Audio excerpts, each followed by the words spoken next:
Good morning. Can everyone see and hear me fine?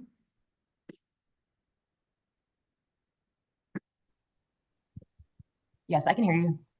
Excellent, thank you. And is our court reporter ready to go? I believe we are just relying on the Zoom recording today. Okay, I trust you. Um, Thank you. And it looks like our webcast and recording are on, is that correct? Yes, Okay, excellent. And we've got Miss Crane today? yes. Okay, great, just to clarify. Oh, Commissioner Plant, you can stay on, where'd you go? So good morning. Oh, sorry. I'm gonna go remove the halo from my head. Okay. Good morning. We are now on the record. It's 10 a.m. on Friday, October 10th, 2025. This is a technical conference before the Colorado Public Utilities Commission in proceeding number 25A-0220G. Public Services 2025 to 2030 Gas Infrastructure Plan and associated CPCN application. Just in advance, want to thank everyone for participating today.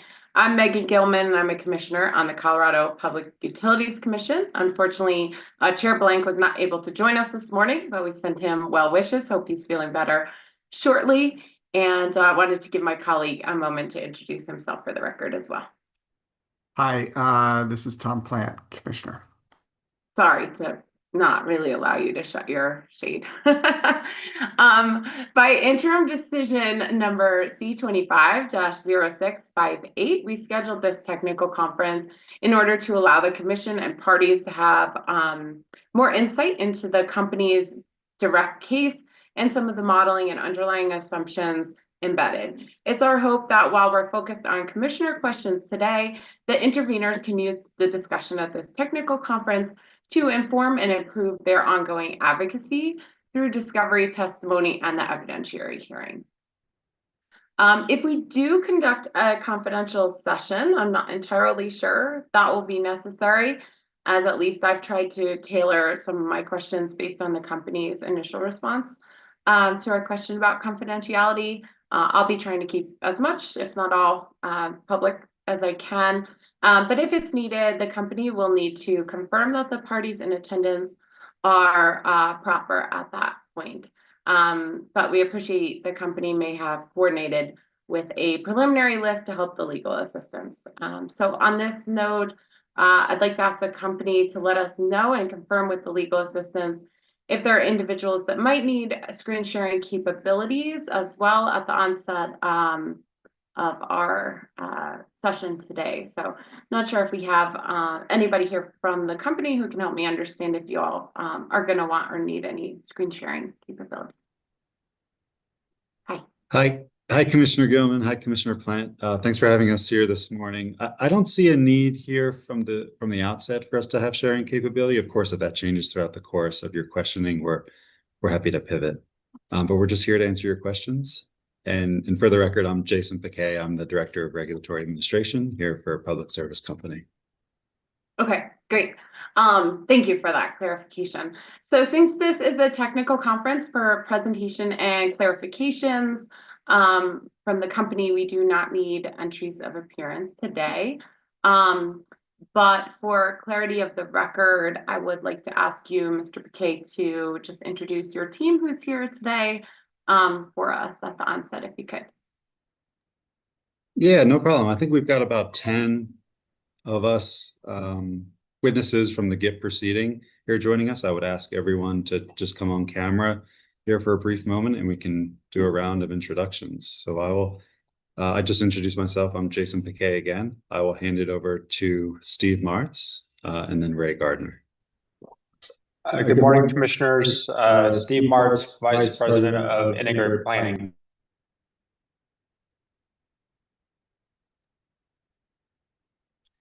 Thanks. Ray Gardner, Area Vice President of Gas Engineering. So I'll pass it to Grace Jones. Good morning, Commissioners. My name is Grace Jones. I'm the Manager of Gas Strategic Planning.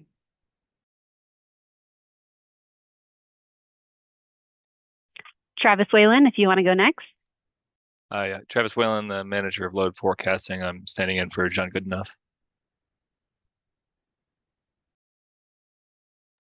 And I guess we'll go to Patrick. Morning, Commissioners. Patrick Murphy. I'm manager on the regulatory policy team for Public Service Company. I will pass it along to Sean. I'm Sean Cornell, staff engineer with Conceptual Systems Engineering, and I will pass it to Nick.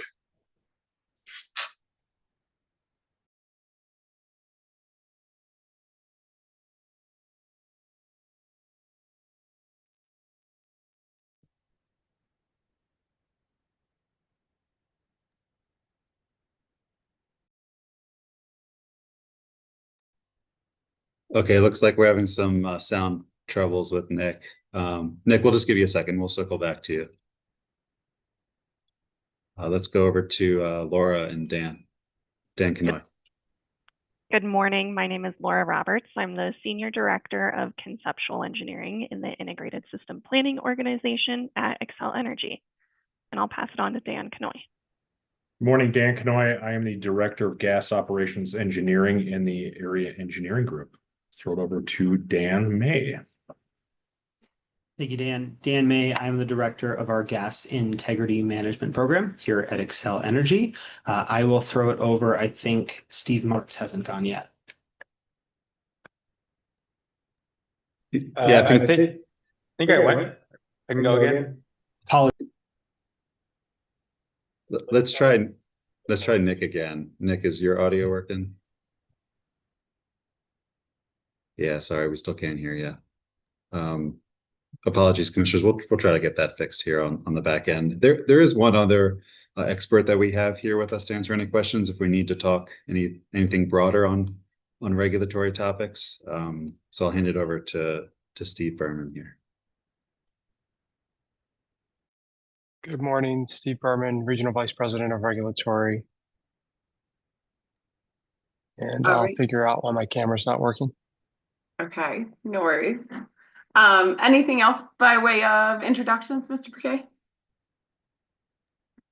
I think that's everyone we have on our side. So again, thanks for having us here and happy to answer your questions. Yeah, thank you very much. I appreciate you all scheduling this with us to help us preliminarily understand some of the underlying assumptions and modeling in your filing for the gas infrastructure plan. So firstly, Commissioner Plant, do you have anything at the onset, or are you good for me to just kind of launch into it? Launch away. Okay, excellent. Mr. Briquet, curious if the company has any prepared slides or presentation that you wanted to start with before the commissioners pepper you with questions. I appreciate the offer. We're actually just prepared to launch in any of your questions and Commissioner Plant's questions. So nothing prepared at the moment, just here to be helpful. Okay, excellent. So Commissioner Plant, if it works for you, I was gonna start in the area of forecasting, unless you have a different direction you prefer to go in the beginning. No, that sounds good to me. Okay. Would it work for you? You want me to ask my forecasting questions, then I'll turn it to you? Sure. Okay, excellent. Thanks, Mr. Briquet, and happy to have you. Maybe just say your name again when your screen comes up, since we're just getting a transcription of this recording, just for clarity of the record, if you could, for the public service witnesses. So with regard to the forecasting, I understand Mr. Goodenough couldn't join us today, so hopefully y'all can appropriately cover the subject matter. But I was curious if there's a place in this record we can find work papers or other specifics around the forecasting by year and any of the kind of more granular embedded assumptions aside from the overview of what's in kind of low, base, and high and CHP aligned forecast. So this is Travis Whalen, manager load forecasting. So I guess I don't think we provided any of, say, the underlying model statistics. I don't know specifically what kinds of work papers you'd be interested in. You know, the whole process takes quite a lot of work from beginning to end. So usually we stick to sort of the base model outputs when we're, say, filing rate cases, things like that, if that's what you're looking for. Those are not included in any of the files that were prepared for this. Okay, I'm trying to rack my brain on what was provided, but is there a summary of total system throughput by year Yes. in there? So there's, Okay. yeah, so that's Appendix 7. Okay, and that's for each of the types of forecasts, right? Low, base, high, and CHP aligned. Broken out by CNI, residential, I believe small and large CNI. I can check that. Yeah, and interdepartmental. Okay, gotcha. So that's kind of the maximum level of detail that we have as to the forecast, both by year, by customer class, and by forecast type. We also provided the county level forecasts, which I believe is Appendix 8. I can check that just to be certain. Yeah, yes, Appendix 8. Okay, excellent. And in looking at the forecasting, you mentioned, Mr. Whalen, the county level forecast. I know within, I think it's in the plan itself, you all show some color coded maps of the state of Colorado, kind of with a heat map, if you will, as to growth rates in each county. Does that sound familiar? I don't recall that being part of anything that we sponsored. I don't know if that may have, was it? We could probably pull it up, Miss Crane. So the main plan document is like attachment JJP1. JJP1. That's JJP1. And I think it's on page 115, 116, 117, 118 are kind of these color coded county maps that show sort of a heat map of forecasts. Yeah. I don't think, it doesn't look like that's part that John John sponsored. I'd have to defer to Grace on that one. Okay. Yeah, happy to take over any questions on that. And just for clarification, so those heat maps are the design day peak hour gas demand forecasts, which are an output of the customer account forecast, but that's part of the confusion. But happy to answer any questions for you, Commissioner. Okay, gotcha. No worries. I'm just curious, Ms. Crane, let me know if you're able to pull up like page 115 of that. Yeah, it's a pretty big document, but we'll probably use it a few times. Starts on 115. Okay, cool. So here we have the base forecast, greener, higher growth, redder, less growth, basically, or negative growth. And then I think if we go to the next page, that's the base. The next page shows the same map for low, then the same map for high, and then I think there's the same map for CHP aligned down on 118. I was just curious, do any other factors kind of factor in? I know you have, I think it's like the DOLA statistics for expected growth per county. But it looked, in just comparing these graphics side by side, like some counties changed in different forecasts when others didn't. Does anything else factor in to some of those determinations on the impacts of the changes in forecasts?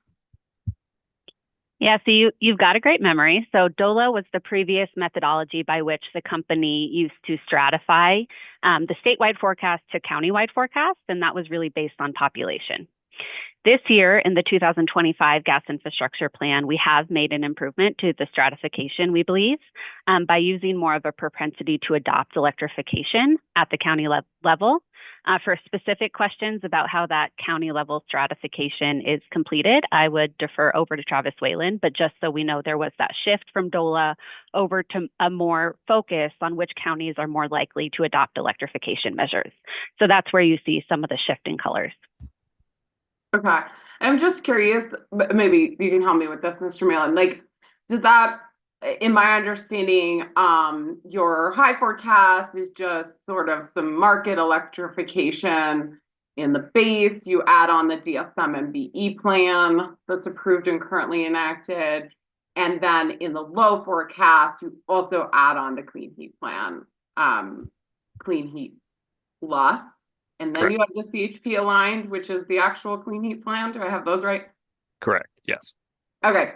So does the propensity to adopt impact only one of those like flavors of electrification, or all of them? You know, do we see different acceleration under different scenarios in different areas, or the propensity to adopt is just a percentage that's applied to whatever amount of electrification is impacting the system as a whole?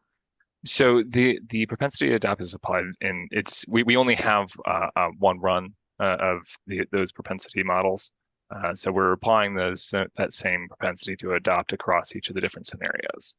So it is in each of them, we are reflecting those numbers that you cited, but it's going to be based on the same propensity model. Okay. Okay. Thank you.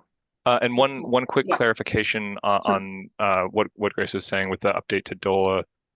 So in addition to moving away from the DOLA, we also went from just a pure population based allocation to a essentially customer per population, so customer generation model. So where we're using a population forecast, not DOLA anymore, but we're using a population forecast, but then we're also forecasting the amount of customers coming per person by county. So it's sort of a next step beyond that population level allocation.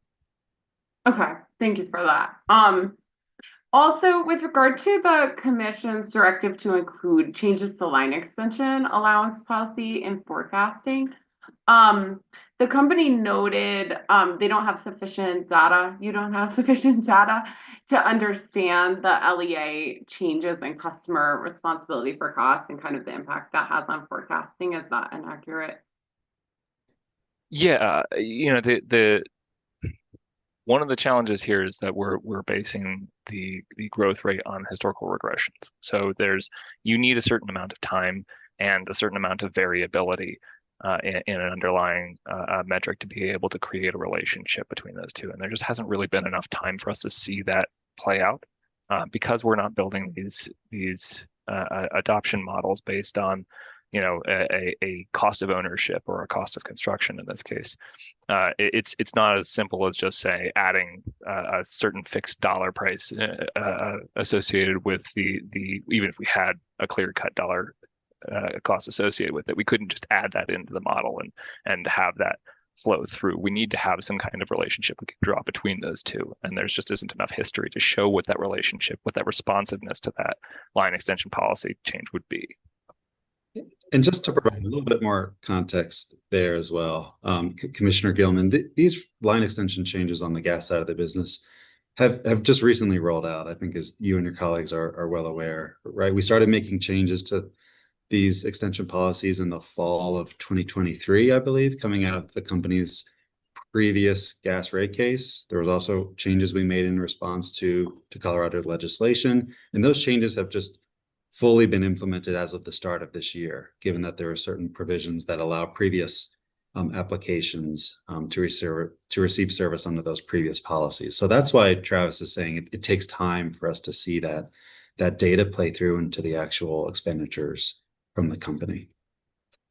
No, that's helpful, and thank you. And I understand there's like a whole application timeline at play and things that impact how much time you'll see.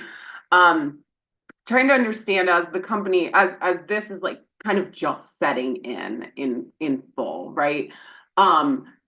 Is the company taking any extra effort to kind of understand that aspect, especially given there was like a pretty discrete date of set-in of these new policies, to better understand rather than kind of just looking at a historical trend to try to like isolate and understand, especially from date certain some of this changed, if you're seeing like monthly or annual trends as a result. Like, I understand this has just begun, but is that your plan to try to understand this more granularly, since it is so new and potentially, you know, impactful to new customer adoption and growth? So given how recent it is, it's not been the focus of any of our current data collection efforts, but we do have the expectation that as we get more information on what the increased costs are, we'll be able to roll that into our models. One of the challenges is that you are kind of doing this at the same time as there are a number of other confounding factors in terms of construction costs, which makes it a little bit harder for us to disentangle the impact of just that. If we were to include just that variable within the model, it may not, it may get washed out by a lot of other effects that are happening sort of concurrently with it.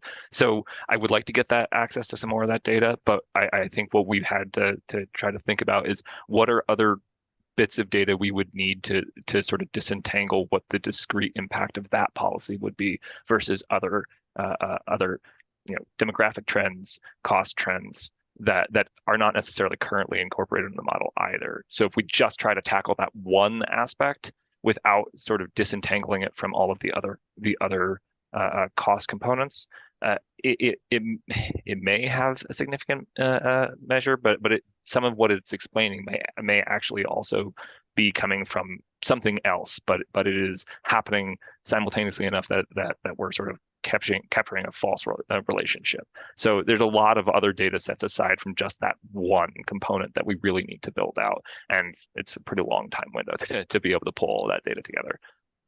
Okay, yeah, thanks for that. One other question on kind of emergent trends and to what degree we're tracking them, like to continue to improve the accuracy of the forecasting. With regard to new customers, do you track separately like new customers, especially given the now implementation of the company's clean heat plan, other BE offerings, to try to understand if there are different trends in per customer peak day demand, per customer sales and throughput, and especially the relationship between the two per customer versus the average of the customer base. Like if you just add those new customers into the total customer base, that kind of gets washed in, right? But if we're seeing a trend emerge, it might be helpful to understand, do the new customers look like fundamentally different than the system average or the older customers? So is there any of that tracking going on so we can understand if there are any trends to design day or throughput expectations for new customers that look different than old customers? So existing customers, they're not old. Sorry. Yeah, we don't have it incorporated within the models yet, but we have done ad hoc analysis on new customer demand versus consumption, so throughput in this case, and existing customer. Certainly, it's lower.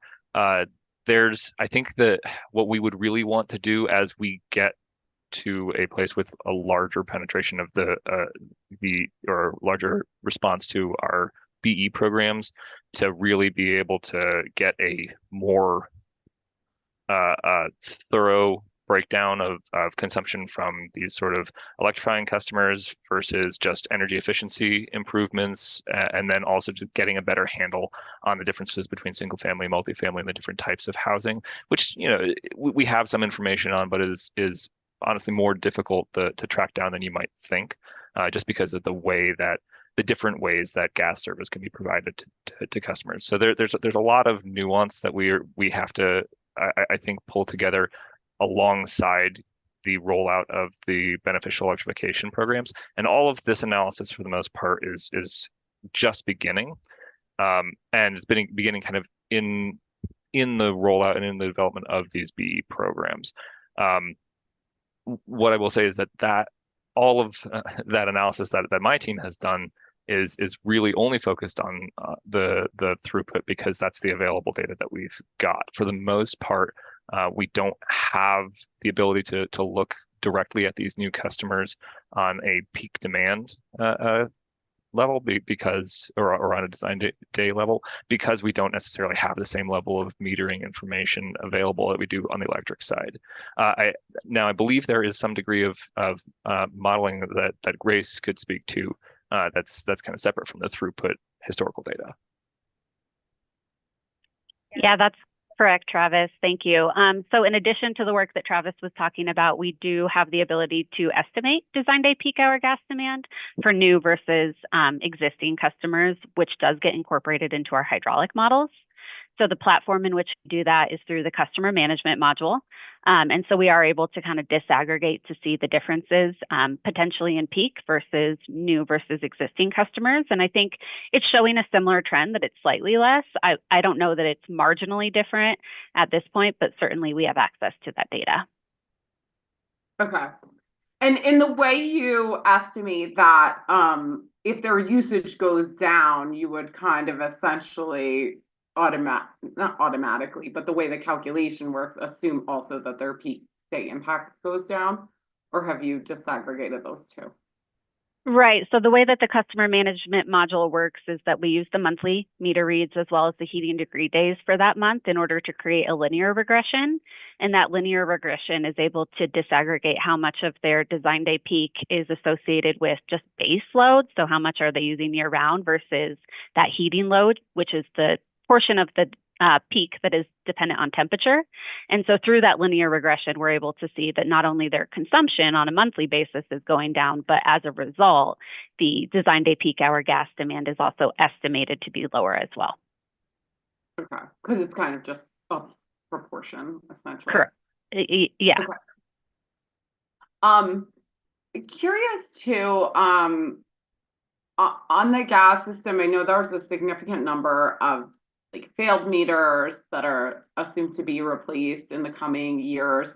Has the company identified or looked at any possibility to get, even in a sampled way, some more granular data to better understand actual data with regard to peak needs on certain facilities or on a representative sample of facilities? That's a good question, Commissioner. I might bring in some of our folks on the gas side who know more about the capabilities of our meters and what we track across the system. Ray, I don't know if you'd suggest yourself or Dan on that.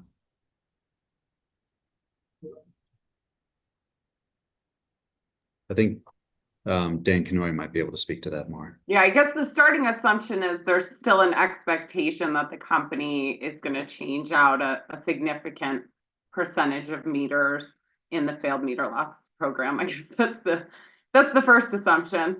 And the second is there any technology or way we could get some sampled data to really better understand peak system behavior? If I'm understanding your question, Commissioner Gilman, you're asking about understanding very defined peak loads against the subset of our gas meters we're looking at replacing based upon the failed lot meter process. There are technologies out there within the industry. We have not looked at rolling out those styles of technologies for routine residential base style meters yet here in Piesco or yet across the rest of our system. I don't really have a full-fledged plan in place as of right now of what that might look like. So I'm not sure if I answered your question or not. So yeah, just trying to understand if since we're going to be replacing a significant number of meters anyway, is my understanding in the company's plans, is there a technology or a product that would allow for more granular understanding of peak behavior, as right now it's kind of modeled as some proportion of monthly usage with some temperature data?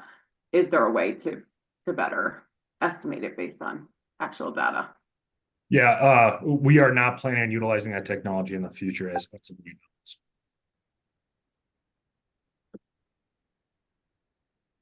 Okay.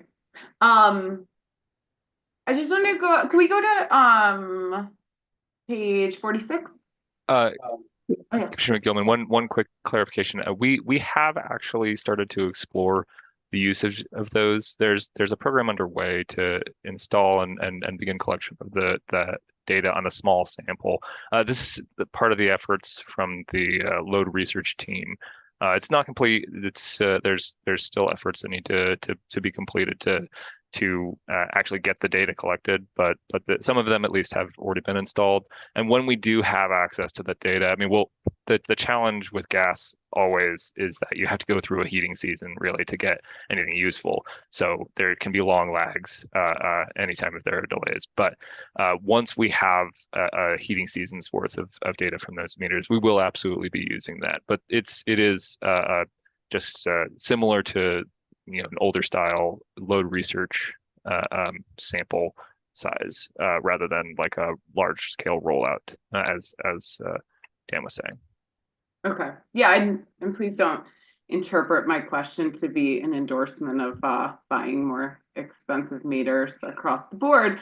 But I at least understand from some information I've gotten through the gas committee at NARUG that there are some products available that can do more interval metering for gas that are perhaps only moderately more expensive. So just trying to understand, especially being that the main cost driver, obviously, of capacity expansion is that peak day input, and right now it is largely estimated based off assumed behavior.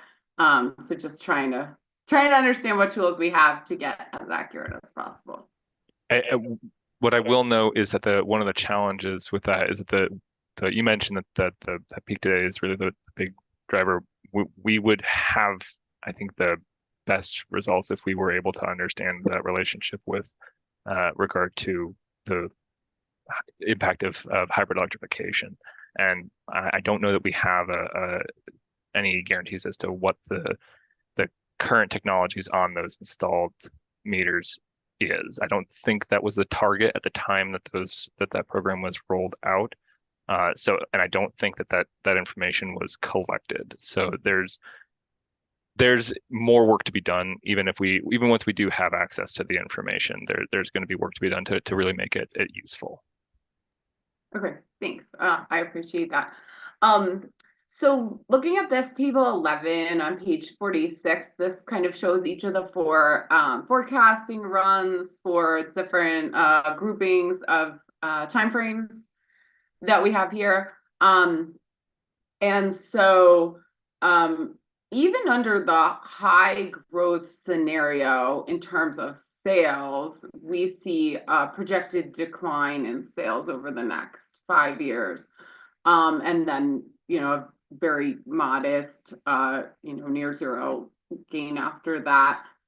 And so I just want to make sure that's, what is the main driver of that? That's the market electrification is kind of that main impact that kind of reverses that growth trend even in the high forecast scenario over the next 5 years. So that's part of it. Another large part of it is that all of these also have the same base assumption around energy efficiency gains, and so those are still assumed to be quite substantial over the next 5 to 10 years. So I would have to dig into what the share of responsibility is, but my rough understanding is that it's likely to be more a reflection of the kind of ongoing efficiency trends combined with a slowing of growth from in terms of demographics, slowing population growth, slowing construction growth in the near term. Okay. And then just to confirm, it says this above, but these are annual growth rates, not the entirety of the time frame shown, right? This should be the compounded annual growth rate, yes. Okay. And so I wanted to just understand a little better to what the CHP aligned necessarily represents. So I think on like the next page, there are some details in writing on what CHP aligned, but it says it's includes BE reflective of the Clean Heat Plan final order through 2030, and then extrapolation of Clean Heat Plan electrification levels after 2030. What does that mean? Does it keep growing at the same growth rate we expect in Clean Heat Plan? You just hold the 2030 level of annual adoption? What does extrapolation mean? Since it's a new program and it's growing pretty fast through the time frame of the first program, I just wasn't quite sure what extrapolation would look like or would mean. So the extrapolation uses the rate of market penetration, or so the share of remaining market that converts is held steady after that point. So you get to a relatively high, a very high share of the market turning over by the time you get to 2030 in the clean heat plan aligned, and then we hold that share of market turnover aligned. So it's going to be a steadily declining number of installations because there's fewer and fewer gas customers to convert over time. Okay, thank you. That was helpful to understand. And that's kind of what I was asking about before. So we just get the results of your calculation. There aren't any kind of work papers to show how this works in this record, right? No, not for that. Okay. And then for the base, you assume, can we actually scroll down a little, Ms. Crane, maybe to the next page? Yeah, so there's the CHP discussion. Scroll back up, sorry to send you all around.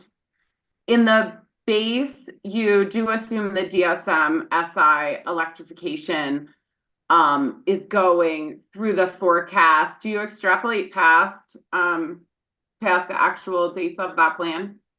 Yeah, so that one is holding the same level of adoptions steady. So it's from the 24 to 26 plan. So that 26 number is held steady throughout the forecast timeframe.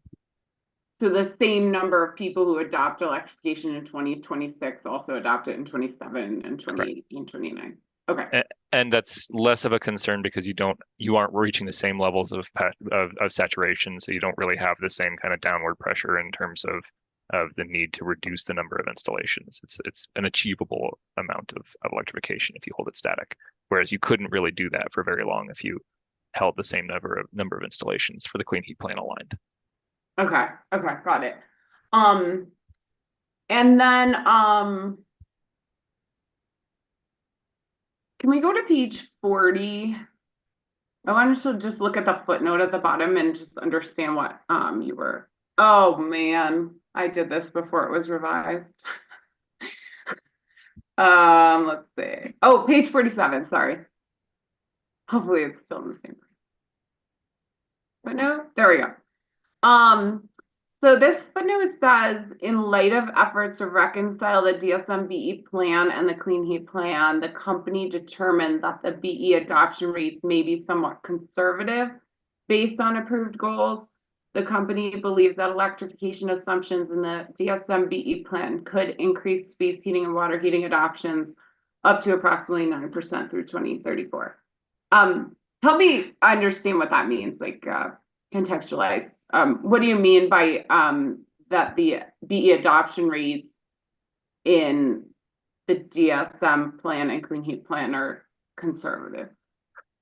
It's more about the fact that the clean heat plan aligned scenario only uses the clean heat plan numbers. So you aren't getting the sort of non-overlapping incentivized electrification. So to the extent that those two plans overlap, that's captured because it's in the clean heat plan numbers.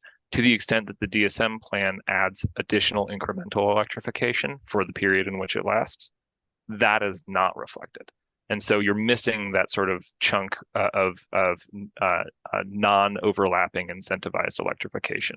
It's just for the period before the clean heat or the DSM plan is sort of superseded by clean heat plan adoption. So it's just for the first few years of the forecast, and then once you're past 2030, or I think it's past 2027, but then you're not really seeing any change in the incremental adoptions.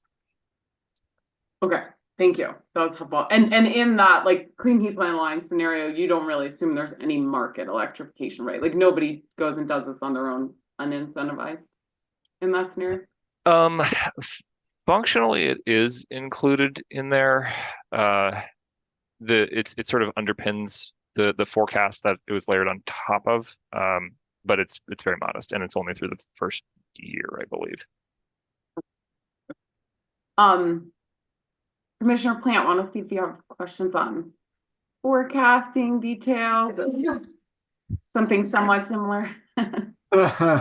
Yeah, I do actually have a couple of questions, nowhere near as detailed as yours. I'm just trying to get a general sense of the way that we're applying design day modeling. And I just wanted to try and understand. My understanding is that when you're applying this design day, it's maybe the lowest temperature over the last 30 years, and then you're using a differential between indoor temperature and outdoor temperature. Is that what is used as the sort of underlying calculation for determining the load? So Commissioner Plant, I want to make sure I understand your question. So you're talking about our design day temperature methodology, is that correct? Well, I get that you use a methodology to establish the temperature. I'm just wondering when you apply that to the model for load, are you using it as a differential between your outdoor design day temperature and your indoor temperature? Is that what determines the load? So the load is determined based on the minimum daily temperature and the heating degree days associated with that. So within the CMM software, what is developed is a linear regression between the heating load and the heating degree days outside. So we use that minimum daily temperature to then scale the peak load up to a design day peak load. That is then included into the Synergy gas hydraulic model. And we go further to kind of normalize it further based on weather data. So we go through a model verification process that looks at heating season data from the previous heating season in order to confirm that the loads that we are getting out of the CMM model are accurate based on what we're actually experiencing in the field. So there's a further normalization that happens within the Synergy gas hydraulic model. Okay. Did that answer your question? Yeah. Do you know what that indoor temperature is that's used as the? There's no assumed indoor temperature within the hydraulic model, and I think that's because each customer is going to kind of comfort their home in the way that they choose. So that historical usage is a good indicator of how much gas that they're using based on their internal preferences for their home.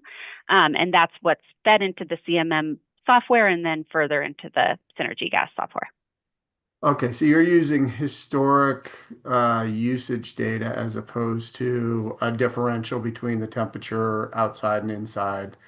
Um, is that why, for example, there's no application of increased insulation capability or changing building codes? Does that impact your model at all because you're looking at the sort of historic use of gas as opposed to that temperature differential? Sort of. So yes, we're looking at historical monthly meter reads, and we look at a long period for each customer in order to make sure that we can pick up on trends based on how they are using their energy and also what energy efficiency they've included into their homes. So to the extent that a customer has already installed things such as increased air sealing, insulation, a more high efficient type gas appliance, it will get associated into their customer monthly reading. And then we will be able to accurately look at the design day temperature peak impact based on that customer's usage.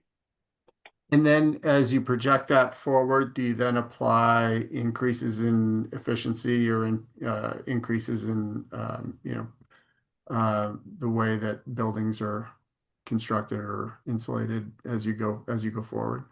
No, so then explicitly within the Synergy gas hydraulic model, there's no further adjustment made for future energy efficiency or building codes within the area. However, we do apply kind of the design day peak hour growth numbers to residential and small commercial customers. Okay. And the last question I had, do you have any sort of a thermostat control program so that you can sort of manage those peaks? If for example, that minus 25-degree day in Denver happened, that you have a way of managing that load through temperature control? I would welcome Patrick Murphy to come on and talk a little bit more about our demand response programs on the gas side. Patrick, if you'd be willing to, that would be Wonderful. Thanks, Grace.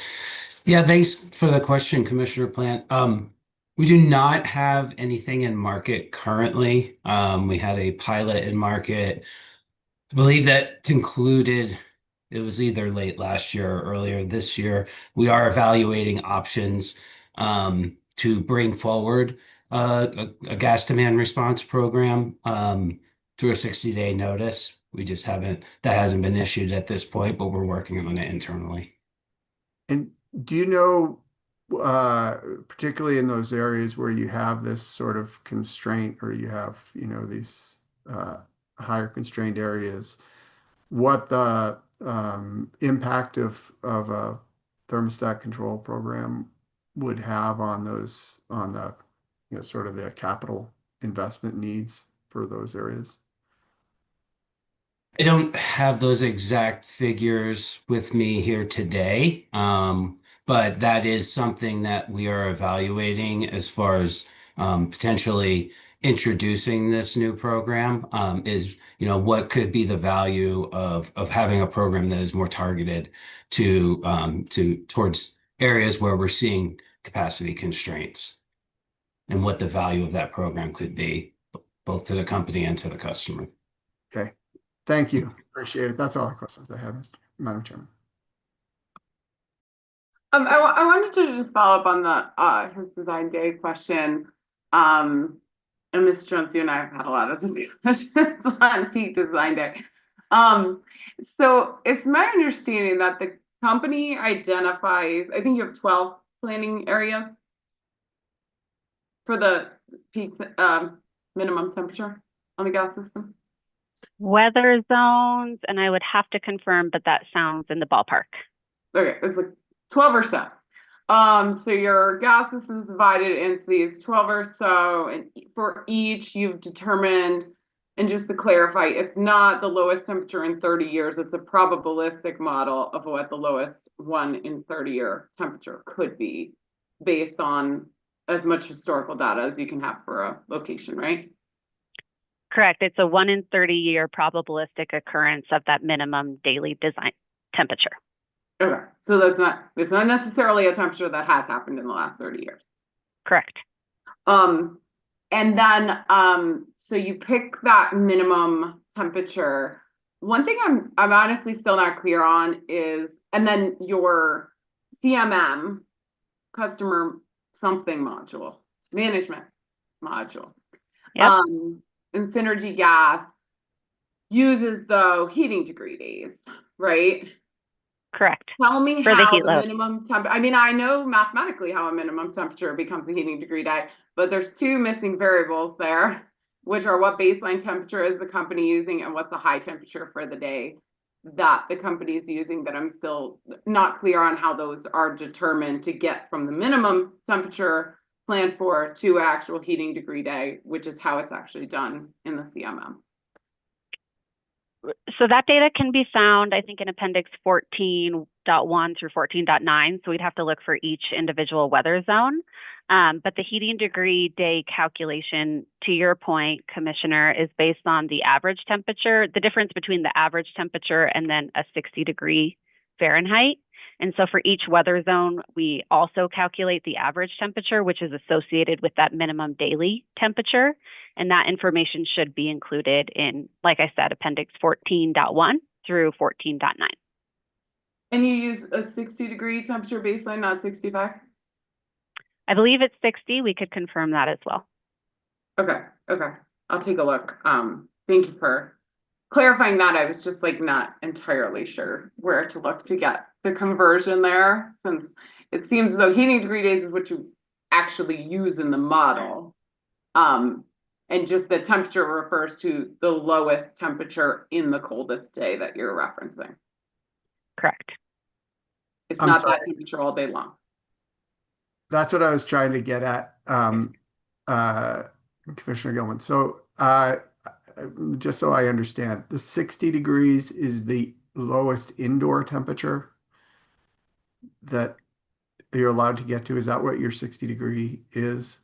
Because I also thought it was 65. Maybe we could pull up Appendix 14. It likely is It's 60 or 65. So I apologize that I do not have that number off the top of my head. But we could definitely take a look at that. Sure, Ms. Crane, they're all JJP1 attachments. Jim, I might have some critique about the naming here. And then appendix, what did you say, 14? 14 Okay. shows our historical weather data that's used to calculate. APP 14, Ms. Crane. So is there an APP 14 or is it just 14.1? They're separate documents, 0.1, 0.2, 0.3, etc. What do you think we should go to, Ms. 14.1 is fine. Thank you.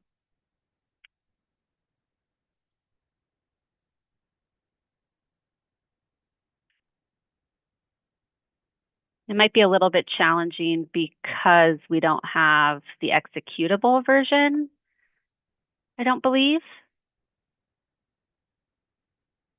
But effectively what we're looking at for the CMM, we can get into the weeds here a little bit.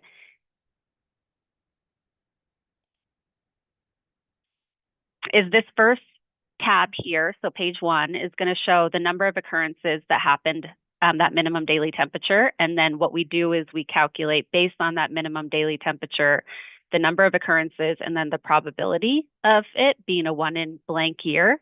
And we select the temperature in which it is the closest to a 1 in 30 year temperature. And then if you continue to scroll,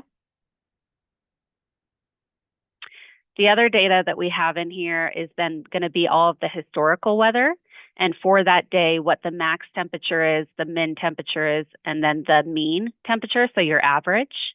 And we use this to determine for a negative 39 degree day or whatever the minimum temperature is, what is the associated average temperature. We use this data then to convert that to a heating degree day. And I'm not seeing the heating degree day explicitly on this tab.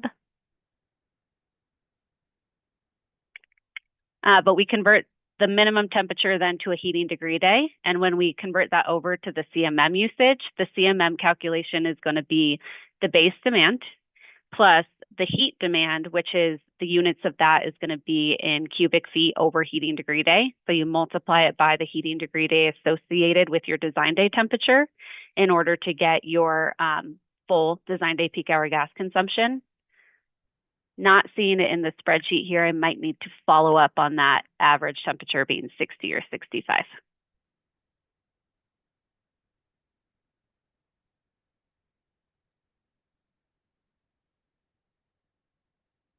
And I'm certain someone from the team here can give me a life support on that. Sorry, I'm only silent because I'm looking. I'm finding the 1963 day that was negative 25 in Denver. No, you're good. Interested.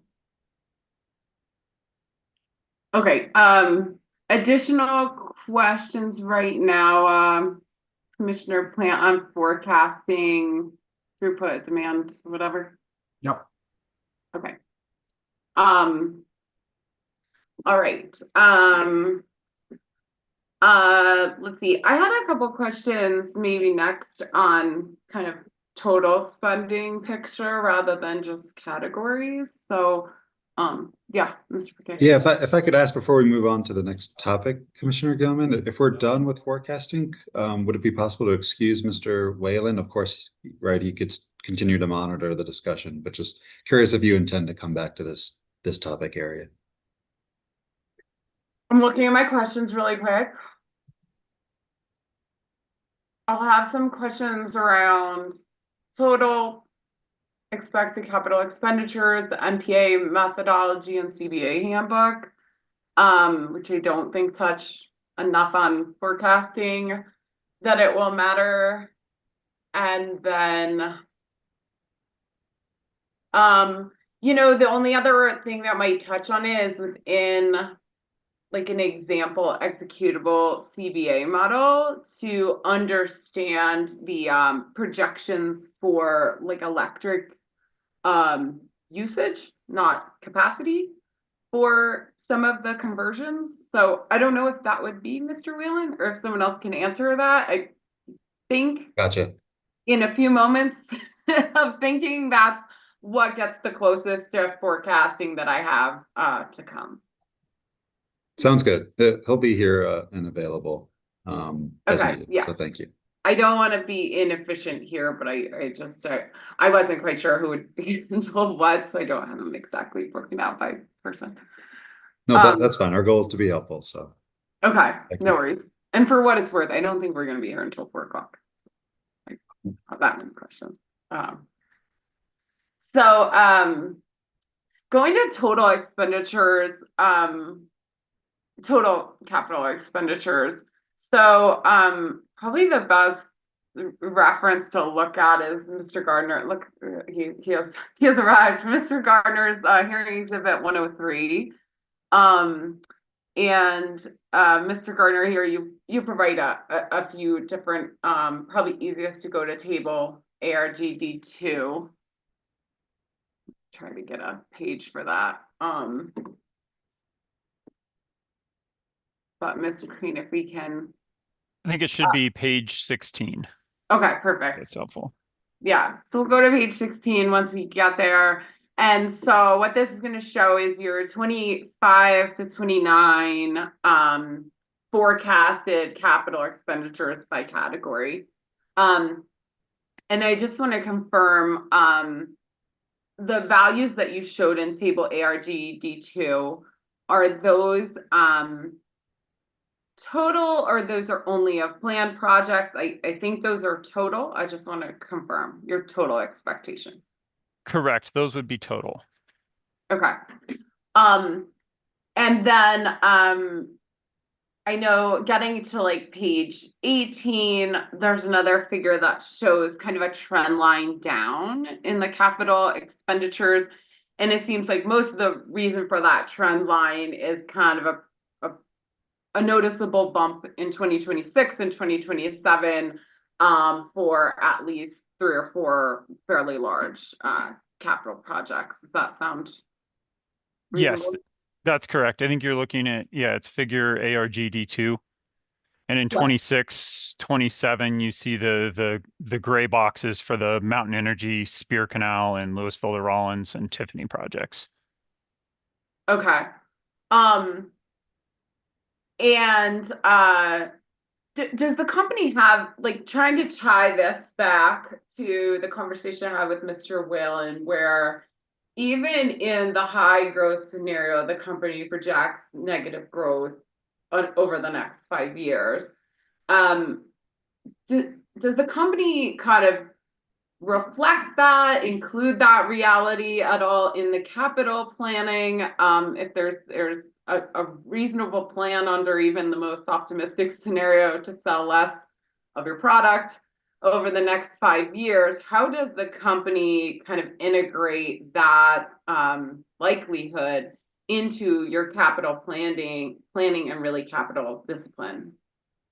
So there's kind of, when we think about capital planning, we think about like the different, if we kind of were to spin back to that table, you see the different categories of work. And so some of that capital planning varies by the type of work that we're talking about. So the largest driver to the overall capital budget is that safety category. In that safety category, the budgeting for that is independent of throughput, because safety is dependent on product in the pipe, not on the actual amount of gas that's moving through. So, if the question is okay, are we, considering decreased throughput in our safety planning? The answer is no, because so long as there's gas in the pipe, independent of how much is moving through, the safety considerations have to be the same. And that's tied back to like federal regulation. There's like PHMSA has published an advisory bulletin back in 2016 that specifically hits on that independent of throughput, the safety regulations are still the same. So from a large perspective, because safety is the largest category, it isn't so much dependent on throughput. So when you look at things like new business capacity projects, that's where the opportunity exists, I think. And so when we look at our capital forecasting there, just like the conversation you're just having with Travis and with Grace about how the changes to the tariff and cost impacts, are not fully recognized yet as far as what the impact of all of that's going to be. Similarly, I think there's a lot to be seen on exactly how that's going to translate. And so you don't see a significant reflection of that in that capital budget. You see some in capacity and new business, but for the most part, in the overall capital budget, you don't see a decline in spending due to reduced throughput because the largest driver is safety. Okay.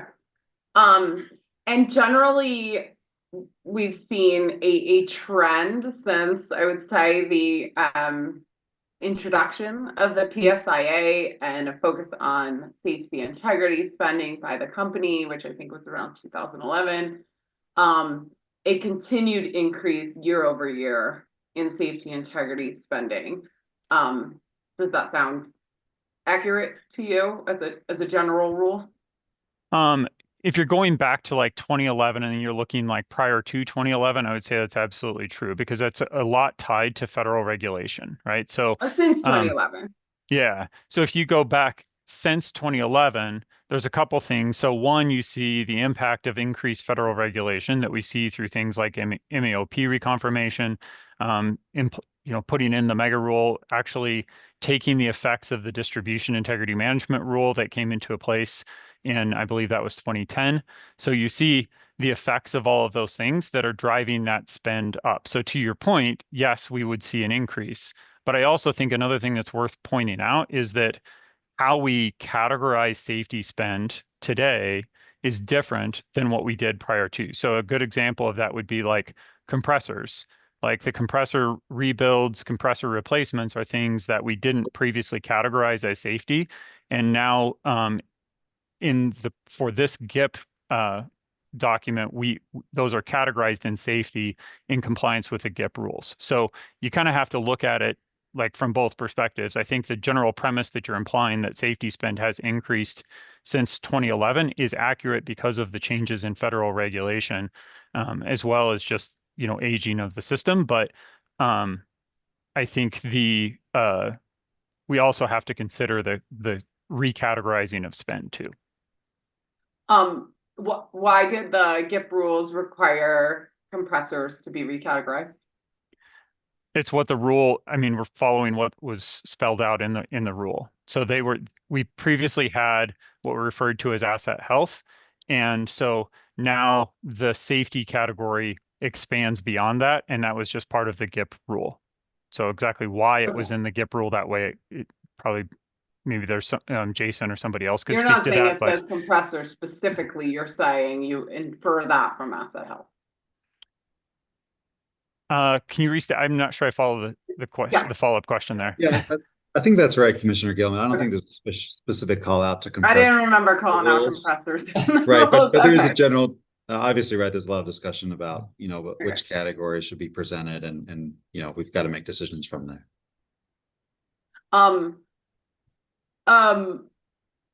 But even throughout the timeline of the PSIA and even post PSIA, that generally the year-over-year safety expenditures have increased, correct? Yes, I think that's fair to say that over the duration of the PSIA, safety expenditures have increased. And I'm just going to keep saying that the federal regulations have changed significantly in that time, in that same window. If we potentially, if we were entering an era of less federal regulation, would your expenditures decrease? If we had less federal regulation, it requires a lot of speculation there. So I'm trying to wrap my brain around it a little bit because we're kind of seeing the opposite, right? If the inverse is true. If more federal regulation increases cost, does less federal regulation decrease cost? I think potentially, because there is some prescriptive nature to that federal regulation, but there's also a degree of, as you learn about your system, the more things you need to make sure that you're managing the safety of the system too. The federal regulations were driven by incidents that I think if you went back to, years before those regulations people wouldn't have foreseen. So there's a little bit of, you can't put it back in a bottle type of thing too, exactly, if you follow what I'm saying there. Yeah, so I'm kind of inferring, even if the federal regulations were to loosen, you all may still, in your professional opinion, determine something's necessary. Yes, I think that's exactly right. Yeah. Okay. Sorry, I had something that's in my brain. With regard to this. Okay. So assuming sales may decline, like several of the forecasts indicate, would you still expect the trend to continue of annual safety integrity expenditures increasing? I think, again, the safety of the pipeline is not dependent on throughput. So as long as we're just talking about throughput, then I would not expect to see a change in the safety investment in the system, because it's purely, there's gas in the pipe, the risk exists regardless of how much gas is moving through. So I think we really have to think about safety and throughput independently. On the other side, if you were seeing large quantities of geographically central customers that were leaving the system, such that you could fully abandon parts of the system, then that would have an impact on that safety investment. But, or I would expect it to. But in the case where the customer counts are generally staying more flat, or we're not seeing these regional areas coming off the system, then, and we're talking changes in throughput. Changes in throughput, I would not expect to see impact safety investment. They're very much independent. Okay. Okay, got it. Mr. Bouquet, and I don't want to talk about, well, I don't know. Done this nice time. I was going to say, I believe there was an assumption in the gas depreciation filing that it's possible capital expenditures decrease commensurate with decreases in throughput in the future. It depends on what category of capital expenditure we're talking about, right? As Ray is discussing on the safety side, there isn't that direct link that we're seeing. And if we want to, this might be a good opportunity to talk about some of our long-term forecasts here as part of our supplemental direct testimony. But in attachment JJP2, we had to wrestle with these assumptions over the long term, right? As we're seeing throughput decline, as we're seeing customer counts, depending on the forecast, either kind of stay where they are or decline a little bit. But we've got to make assumptions on what are the relationships between these different factors. And to be honest, no one has great information on that front, right? We have to make reasonable assumptions. Is it reasonable to make different assumptions? Probably. But as you can see in that long-term forecast, we're keeping system safety and integrity largely flat on a nominal basis. We're tying that closer to customer count changes. And so I think that was the same assumption we made in the depreciation case. So that shouldn't be different. On some of the other categories, we're largely aligning over the long term with the assumptions we had in the depreciation case as well. So it shouldn't be too dissimilar from that. Okay. And then I think with regard, no, maybe that's, I'm trying to figure out if I'm mixing concepts. In your kind of longer term spending plans, or even shorter term spending plans, I'm trying to recall, I feel like in the NPA methodology or handbook, you had laid out that O&M expenditures may potentially decrease as a function of throughput decrease. Potentially that's just related to like an NPA run. But is that an assumption you make kind of larger across the system, that O&M costs will in any way track with changes in throughput? That's a good question. I'm looking at our long-term model, and I'd have to poke around to see a little bit on how O&M is changing over the long term if we broke it out to that level of granularity. I wouldn't expect that to change directly with throughput either, right? Because if we're maintaining these the labor force to be making these system safety and integrity investments, labor force to be making sure we're good on new business projects, capacity, right? All those main categories of capital that are either staying flat or some of them are going down in the instance of capacity, right? There would be some O&M savings, but the majority of that I think is still going to remain, because you're still going to need the labor force to maintain the system. You're still going to need software. You're still going to need HR systems, right? All those pieces are still going to be there, and I wouldn't expect to track or correlate closely with throughput. Okay. Mr. Garner, in table ARGD2, you lay out again those categories of spending, and you have a defined programmatic expense there identified as meters, which amounts to about 6 to 8% of the annual capital expenditure. And is that related to the failed meter lots, or a different explanation for that expenditure? So I'll probably reach out to Mr. Kanoy to help me out here a little bit, but the meters that we're talking about there covers both really all meter expenditures. So that could be new business, it could be meter replacements, and I see Dan just came on, so I'll pass it off to him and let him answer that. Yeah, new business style meters, meter replacements, and then the meter sampling program tied, often referred to as the failed lot program. Sorry, you trailed off in that. Sorry, often referred to as the failed lot program, or identifying failed or inappropriate meter processes. So. Okay, so this includes like the bundling of all meters for all purposes, really, I think is what I'm hearing you say. Now, given the changes in line extension allowance that we now expect, at least to my understanding, new business customers to pay for their own meters, how has that influenced your assumptions or calculations here? In regards to the cost of new business meters? Yeah. It does still impact the line extension policy refers to the cost of the material itself. We still need to be budgeting and planning for the long-term cost of some of those other aspects of it. Labor in particular is one of the aspects of it that we still need to be budgeting for and planning for. And over the long term, Commissioner Gilman, if I might jump in here as well, we do have new business declining to zero by 2031. That this is unrelated to meter replacements and sampling, but in terms of new meters moving forward, in light of those line extension changes, we are taking that category down in future decades. Just within the meters, sorry, or the new business line item in the categories? Are you talking about? The new business meters. Okay. We have two. Okay. So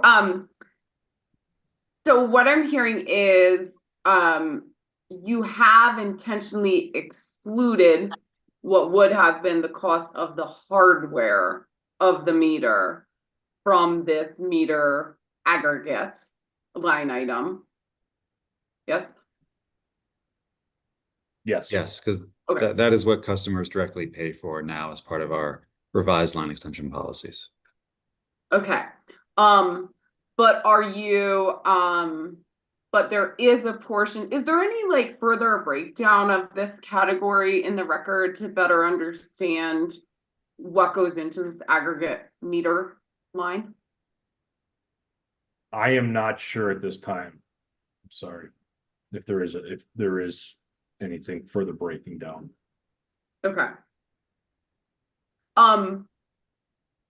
But what I'm hearing is there is still some portion, we don't know how significant, that represents new business because it's capitalized labor on the installation of meters at new business? Correct. Okay. And we have any idea of the scale of this?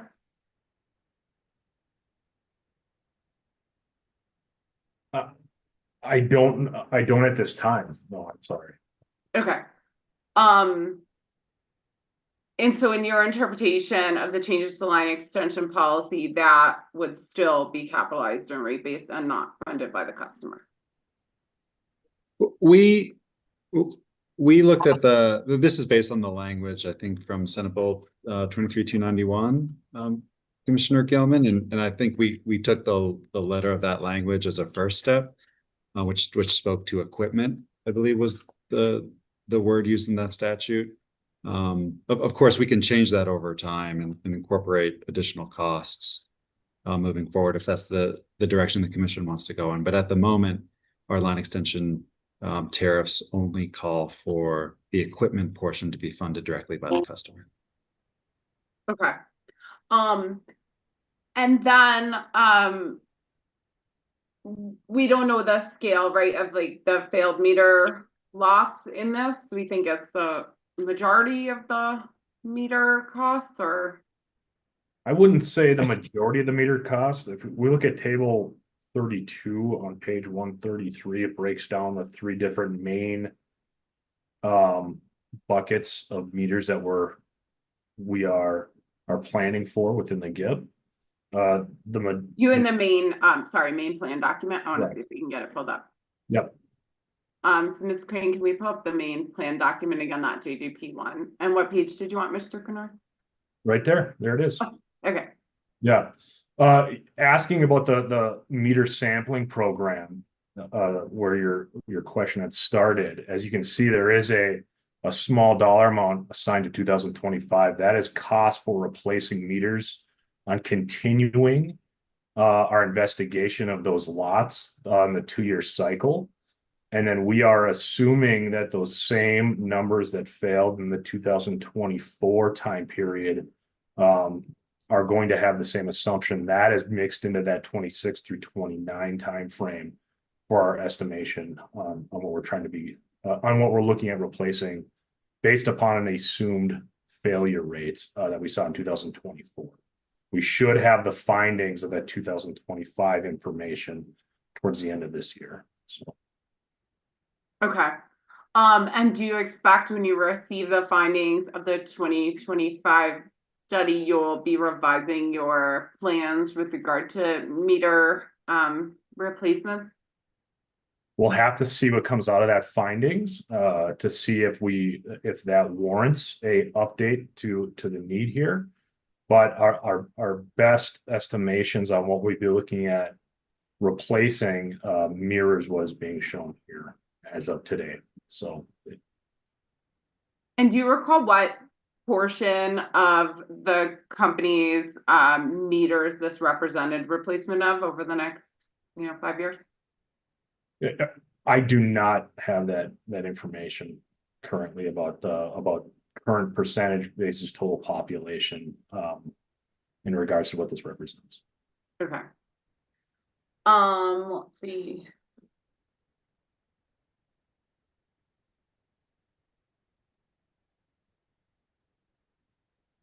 Mr. Gardner, I just had a question too about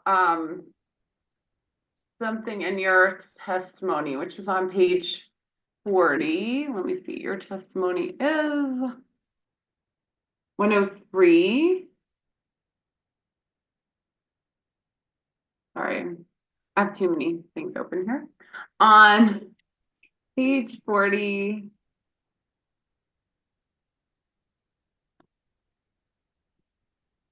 Let's see.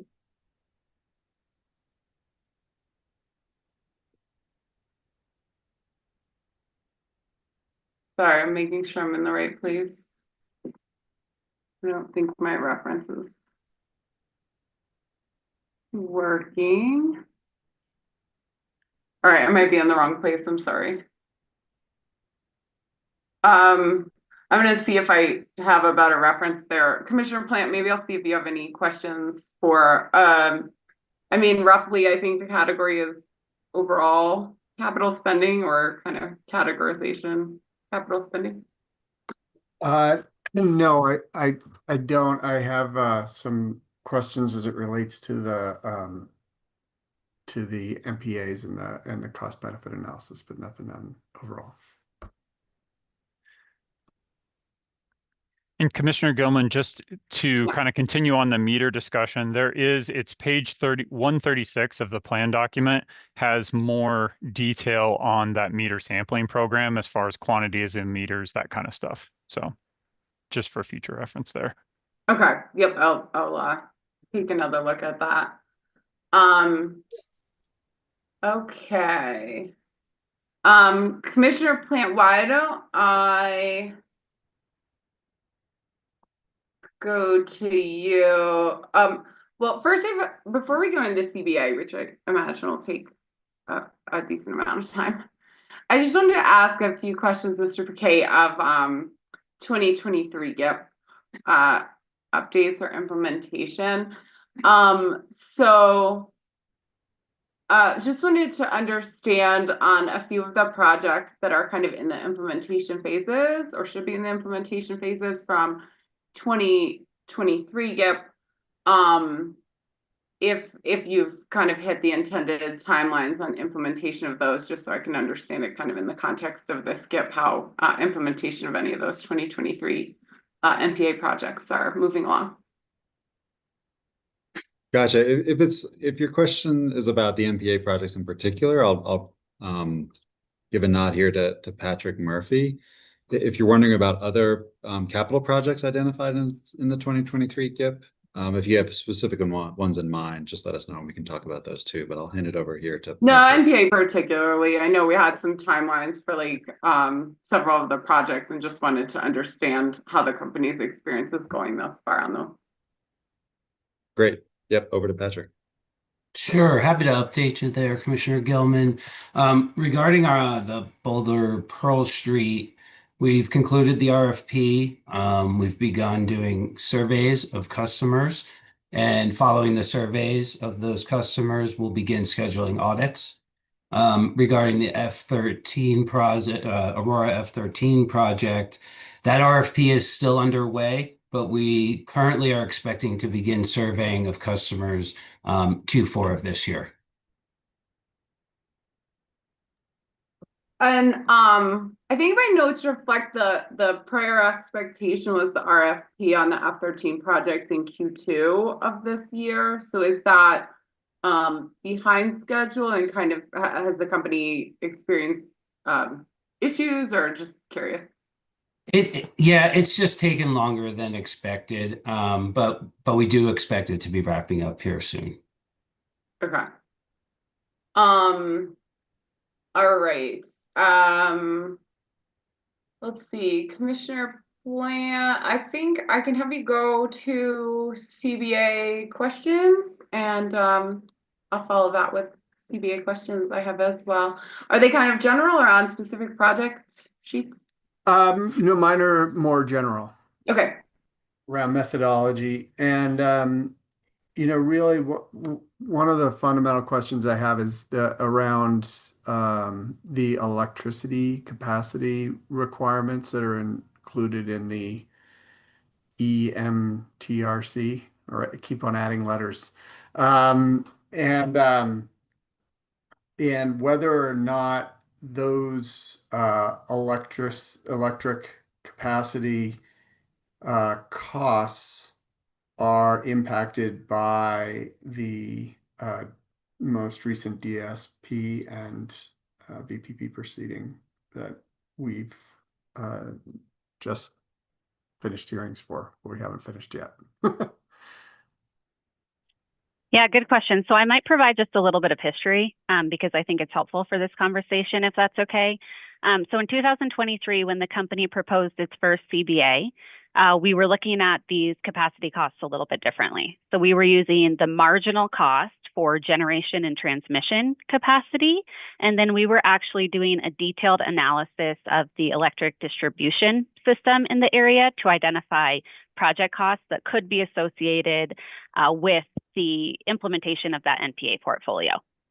Since then, we've had the opportunity to receive a lot of feedback, not only from the commission, but also our stakeholders, and participate in the miscellaneous docket in 2024.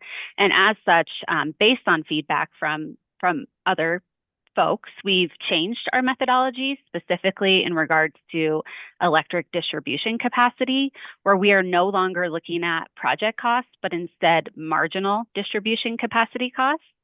And this methodology for all three of those is consistent with the company's methodology that we use in the DSM-BE plan in order to evaluate cost effectiveness. So This is meant to be a more marginalized cost to look at what is the marginalized cost of adding those kilowatt hours onto the system over a year time period. And so do not directly correlate to any of the infrastructure investments that have been proposed in the DSP plan or the VPP. Okay. Yeah, that was one of the sort of the, and I know we run into this with transmission when we have a marginalized capacity transmission cost or marginal capacity distribution cost, that the expenditures are lumpy, you know? I mean, you increase the capacity of a system and then you don't have, you know, any marginal cost until you increase the capacity of the system again. And my concern is that maybe we're excluding a project, an MPA project, based on a cost benefit analysis that isn't a true cost to the project if those capacity increases are included in that distribution system already and there's an excess available capacity.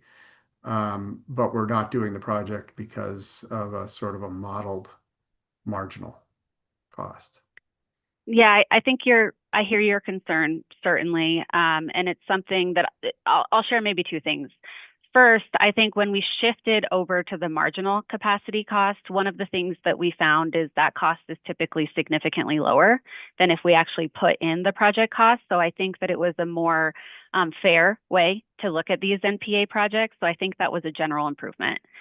The other thing that I'll say is that the company has done a lot of research in regards to how can we consistently look at these NPAs in alignment with sort of industry standards. And one of the things that I certainly go back to is that report that was put out by Stratogen in 2023.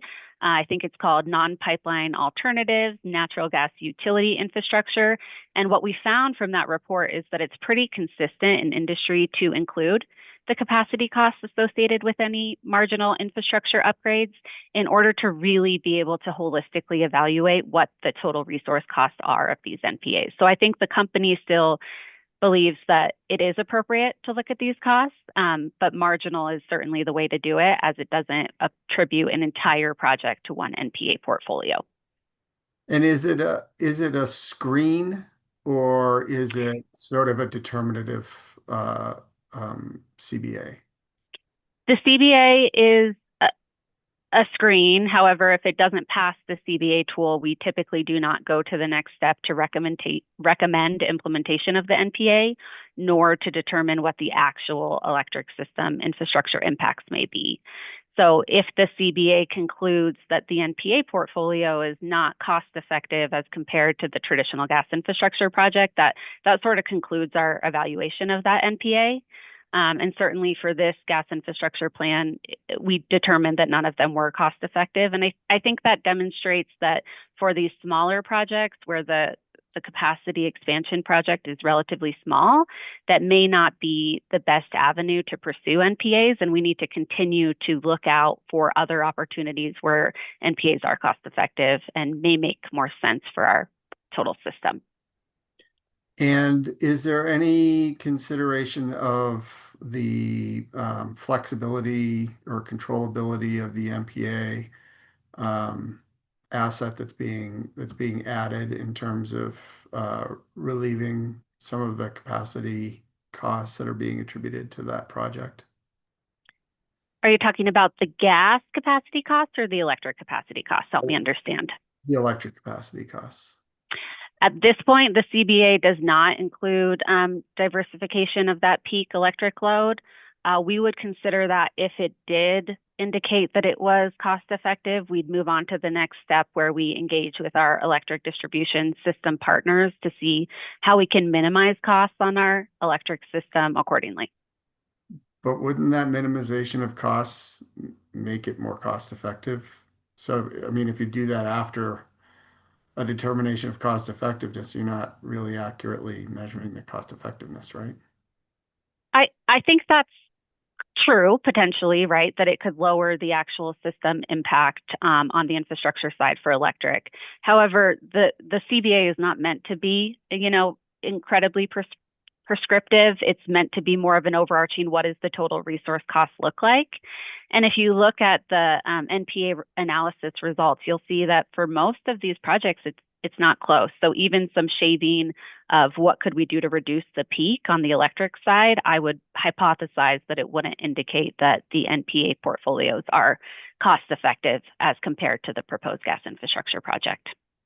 But the CBAs are sort of determinative, because if it doesn't pass CBA, then it just gets rejected, right, as not being cost effective.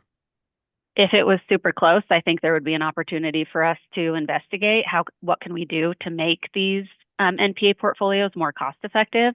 That was not the case for this particular round of capacity expansion projects.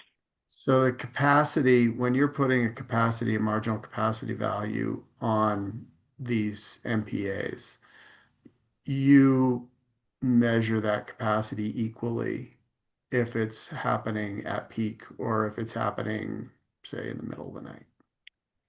That is a good question. And I think the root of your question is, how do we determine the electric system peak impact? And that information is actually provided by our Customer Energy and Transportation Solutions team. So Patrick, was that your question first, Commissioner Plant? And if so, I might invite Mr. Murphy to come in and speak a little bit more on that. Yeah, that would be great. Thank you. All right. I'm sorry, Commissioner Plant, can you repeat the question, please? Yeah, we were talking about the CBA as it applies to the non-pipeline alternative projects and the application of the capacity values or transmission, capacity values, generation capacity values, all the different marginal values that are attributed to the cost effectiveness evaluation of an MPA. And I was wondering if that capacity cost is attributed irrelative to the time or the system peak at which that capacity is being applied to the system. I believe that it is. I don't believe that the peak system is considered in that portion of it. It's a transfer that my understanding is we provided the kilowatts needed to Grace's team to then determine what that impact on the distribution system could be. So okay. Go ahead. Sorry. So there's not you're looking at an increased capacity value that is attributed to the project, whether or not there is actually a need for an increased capacity in the system. Well, but we were looking at it based upon the need at that time for the design day. So when will that impact be hitting the system, I guess would be a better way to put it, if that makes sense. I don't know, I'm a system engineer, but I would imagine that probably your coldest temperatures are happening in the middle of the night when your electric system is probably not hitting its peak. You're getting a capacity value that's attributed, but that capacity value that you're attributing to the MPA is the same if it's happening at 2 in the morning or if it's happening at 5 in the afternoon. Is that right? I think that's fair. I guess, there has to be some level of assumptions put in there because we're not really certain, which customers will be electrifying on which feeders. And so, we would have to, in order to. Talking about an MPA. I'm Right. talking about an MPA evaluation. So you know where it's happening, right? Your MPA has been proposed. Right. Correct. So I think there's some level of assumptions of when this load is going to actually hit. And that is, to your point, it could be during the night or in the mornings when customers are coming back on and re-warming their homes as they're getting going in the mornings as well. Okay. So that capacity value is being attributed at the same, regardless of temperature and regardless of whether or not it actually drives a marginal increase in capacity need on the system. That is my understanding, yes. Okay, thank you. Commissioner Plant, this is Steve Martz, Vice President of Planning. So I'll jump in because I have electric distribution as well.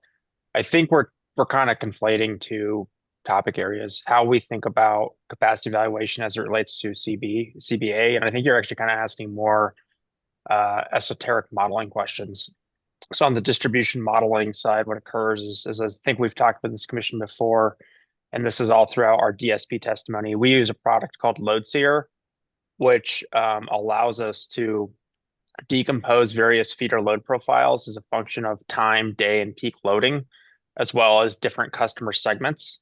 And we use that to model our feeder peaks. So what happens is as we look at this load shifting over to a feeder profile, it is relevantly brought in and compared such that, if we see slack within a feeder loading profile, in the case, gas system peaks usually in the morning, heating peaks usually in the morning, that's picked up, and LoadSeer allows our distribution planners to look at the totality of the feeder profile.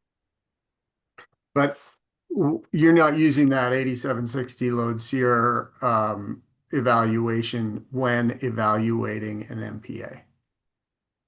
It would be part of how we evaluate the cost of capital projects on the distribution side, electric distribution side.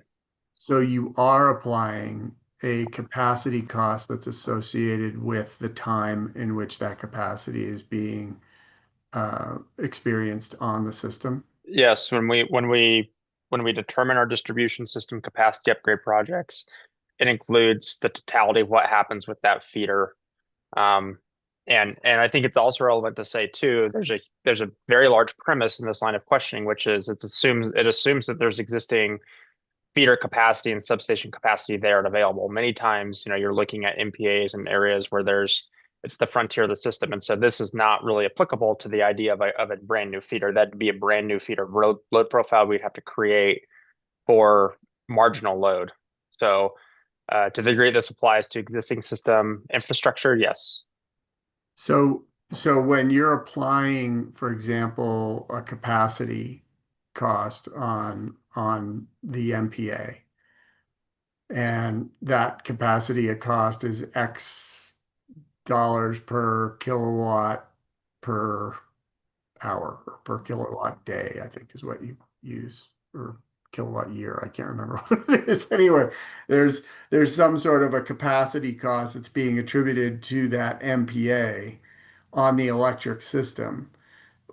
It looks to me like that is a flat cost that's being attributed to the cost of capacity or the value of capacity on the distribution system. A specific cost that's being attributed to that MPA for the transmission system, a specific cost that's being applied to that MPA for the generation system. And what I'm trying to get at is, as we're looking at, major investments, multiple billions of dollars of investments in our distribution system through the DSP, is that impacting at all those costs that are being presumed to be added to our electric system? Or if those billions of dollars are spent in the DSP, does that lower your presumed capacity costs that are being applied to the evaluation of the cost benefit of an MPA? Yeah, so I'd say, again, like Grace Jones already answered this a little bit, right? I mean, the marginal cost is actually a lower value, so it benefits the CB already. It's getting the benefit of the doubt.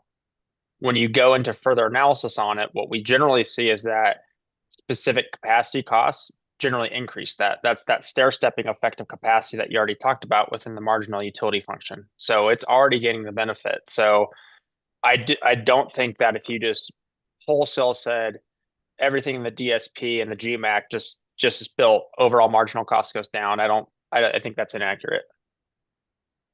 I think Grace also clarified earlier that this is not a major driver to CBA results either.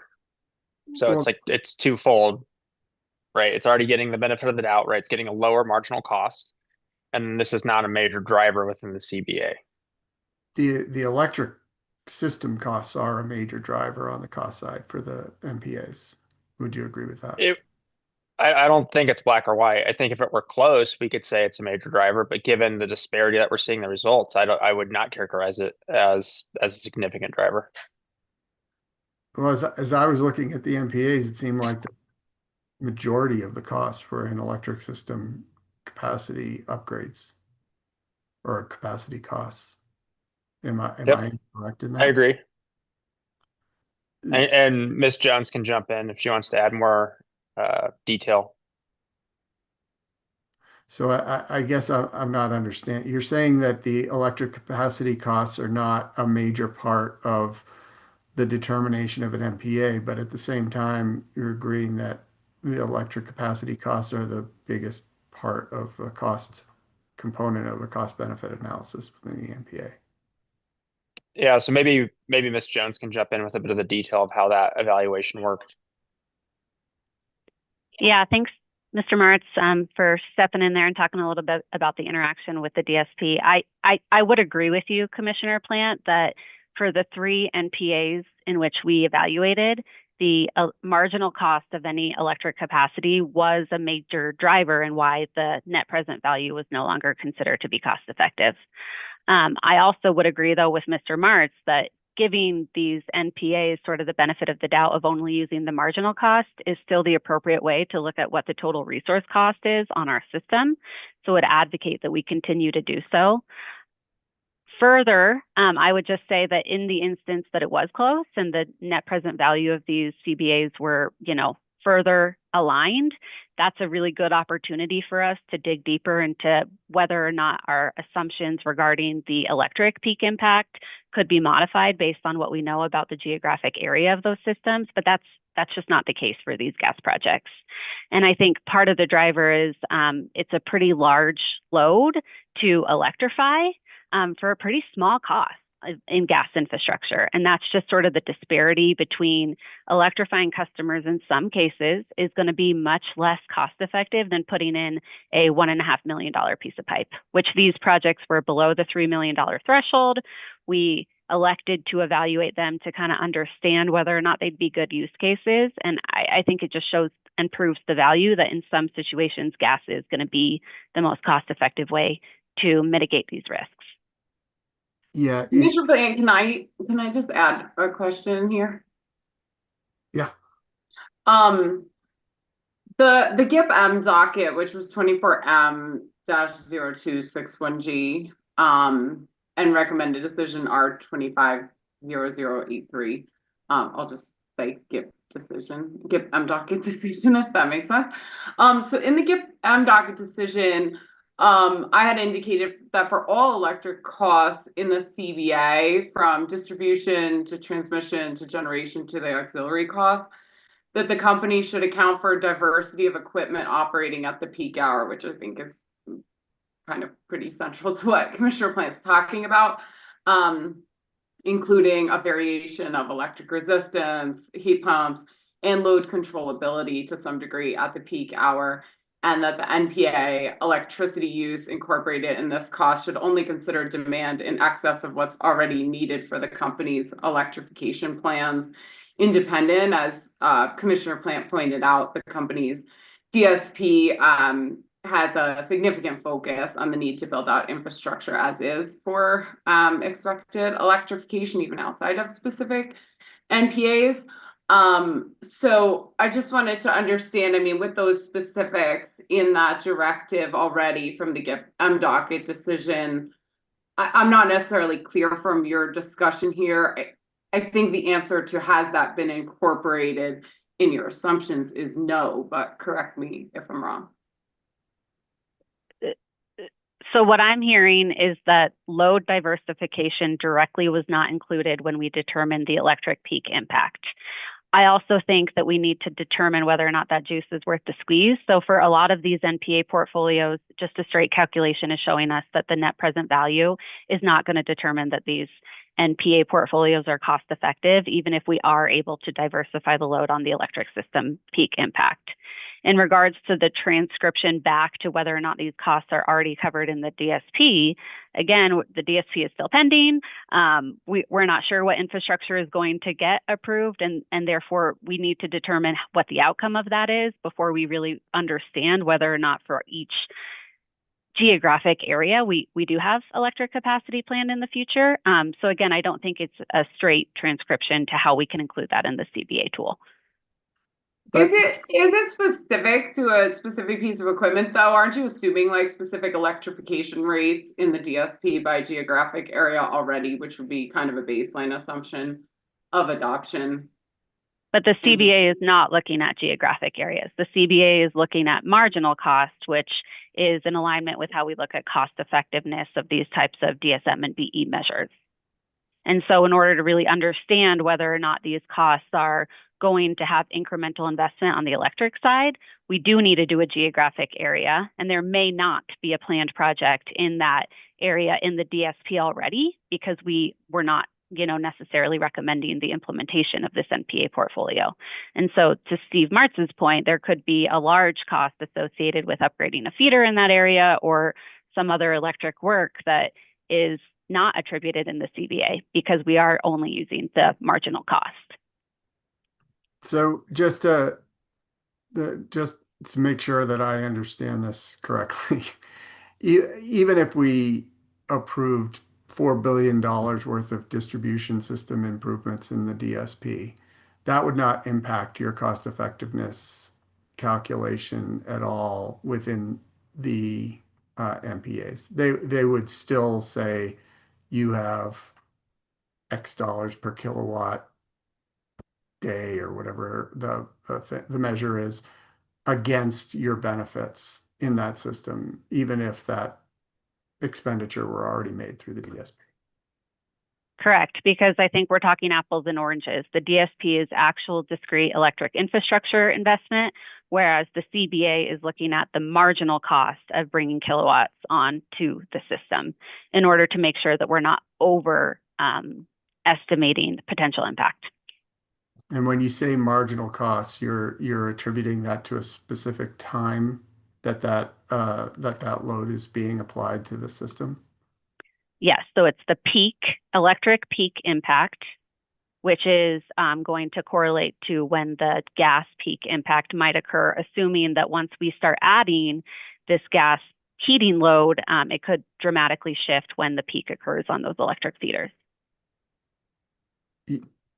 So when you say peak, you're talking about the gas peak, not the electric peak.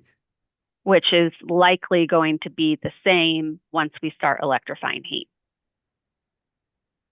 Correct. You're looking at that depending on which proceeding, either 2032 or 2030. What is it? 2039? There's two different. Oh, I don't know the preceding numbers. I apologize. No, I just mean the year in which you're presuming that there will be a winter peak is what you're talking about. Right. The presumption that as we electrify more heat, the electric system will begin to resemble the gas system and have a very similar peak, which Mr. Martz just came off mute, so I'm sure he can help out with this question. Yeah, no, I generally agree with kind of like the line of thinking. I'd say it's not that binary. In general, this will occur on a feeder by feeder basis, and there's a delta between bulk system peak and then distribution system peak. And so I think what Ms. Jones is saying is that as certain feeders gain heating load, we are likely to see that peak shifting occur towards the morning if we adopt a lot of heating load as an example. And again, I would stress that, in the software that we use in the distribution system planning side of things, LoadSeer specifically incorporate both. We essentially incorporate all types of peaks onto those feeder profiles that are created as a function of forecasting. So I think Ms. Jones is saying like we expect that we'll see that. It's not like we're planning 2032 to be the flip of the switch and that's when everything's winter. It'll be significantly more nuanced than that. Because it would be based on individual distribution systems in different places around the country or around the state. Correct. So imagine Commissioner Plant, it's like just as a theoretical, right? We had a really cold part of the system, a really, much more temperate part of the system. And the cold part of the system, we see adoption of dual fuel heating systems, it's heat pumps, but with electric resistance backup on the cold part. And then in the more temperate part, we had heat pumps that cover heating needs, pretty much all the time. That feeder profile here is going to look significantly different than the feeder profiles for like the super cold systems with electric resistance backup. So like on this feeder profile, I might say like a flatter curve. I don't know exactly. I'm kind of, I'm guessing a little bit there, but you see probably flatter profile with retention of an afternoon peak because cooling might still dominate that feeder profile. If you had, pretty significant cold design day on the colder part of the system, right, you might see like a dual peak on the feeder, one in the morning, one in the afternoon. And are we assuming in these MPAs that regardless of where the MPA is, that they're aligning their gas peak with the electric peak? That is the assumption at this point. Okay, thanks. I'll pass it back to you, Commissioner Gilman. Excellent. I had one question, Mr. Bouquet, that's actually not on CBA. Just get it in before lunch. We won't pull it up, but attachment, the appendix 18 is, I believe the company's kind of response to the statutory requirement to identify for the next 10 years the need for replacement of pipes. Does that sound accurate to you? Correct. Yes. And the entirety of that exhibit is confidential, right? I believe so, yes. We have a public version of it, but yes, the underlying attachment is confidential. Okay. And I believe that's because it's all safety integrity projects. And it contemplates specific locations. But I would invite, I believe it's Dan May to step in here with the details if you've got specific questions. Okay. Yeah, I mean, my question is kind of more general. I mean, it identifies locations, I guess, by way of city, but so looking at that statutory directive in terms of identifying any needs for a pipe replacement in the next 10 years, I just want to understand, is it the company's interpretation that that statutory directive only applies to safety integrity projects, or those are the only ones that you know of and have identified within the 10-year time frame? I'm curious as to why there are not longer lead time potential capacity expansion projects identified by the company. I think it's largely a function of our. Oh, sorry. Yeah, go for it, Dan. I just was gonna reiterate kind of what you were saying there, Jason. We understand that statute focuses on the distribution system, and what we have here are all safety and integrity program projects that fall on our distribution system, and they are all under that safety and integrity category. I will add one comment too. There are specific streets listed in that confidential attachment, so it is more than just a city location. You could actually go to some of those specific locations if it was not a confidential attachment. Okay, understood. Thanks. Maybe it's on some pages I've not gotten to.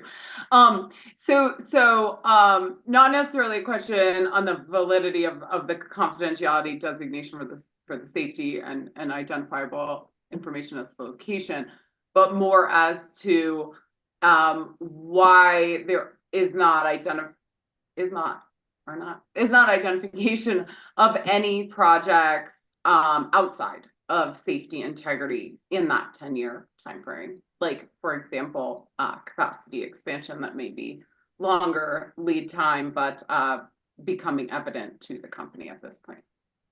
Yeah, I think I might, in terms of the other categories of the companies, work on pipelines, right? To the extent it incorporates capacity or new business projects, I'll hand it over to Grace to explain our planning on that front. Yeah, thank you, Jason. So commissioners, in extent to the other categories, it was our interpretation that the planned projects included within the gas infrastructure plan are the only projects that we are anticipating within those categories within the 10-year time period. So for the new business category, it's pretty challenging to predict any sort of new business project, as they're almost seen as emergent at the time that a customer actually applies is when we'd be indicated that there might be a pipeline reinforcement or replacement required, or extension for that matter. So the projects included in the gas infrastructure plan for the 10-year time period are those that we expect. For capacity expansion, we also went and ran our models through the 10-year time period, which I think is indicated in the capacity expansion section. And those 4 that are indicated within the gas infrastructure plan are the only 4 emergent needs that we understand at this time on the capacity expansion project side of the house.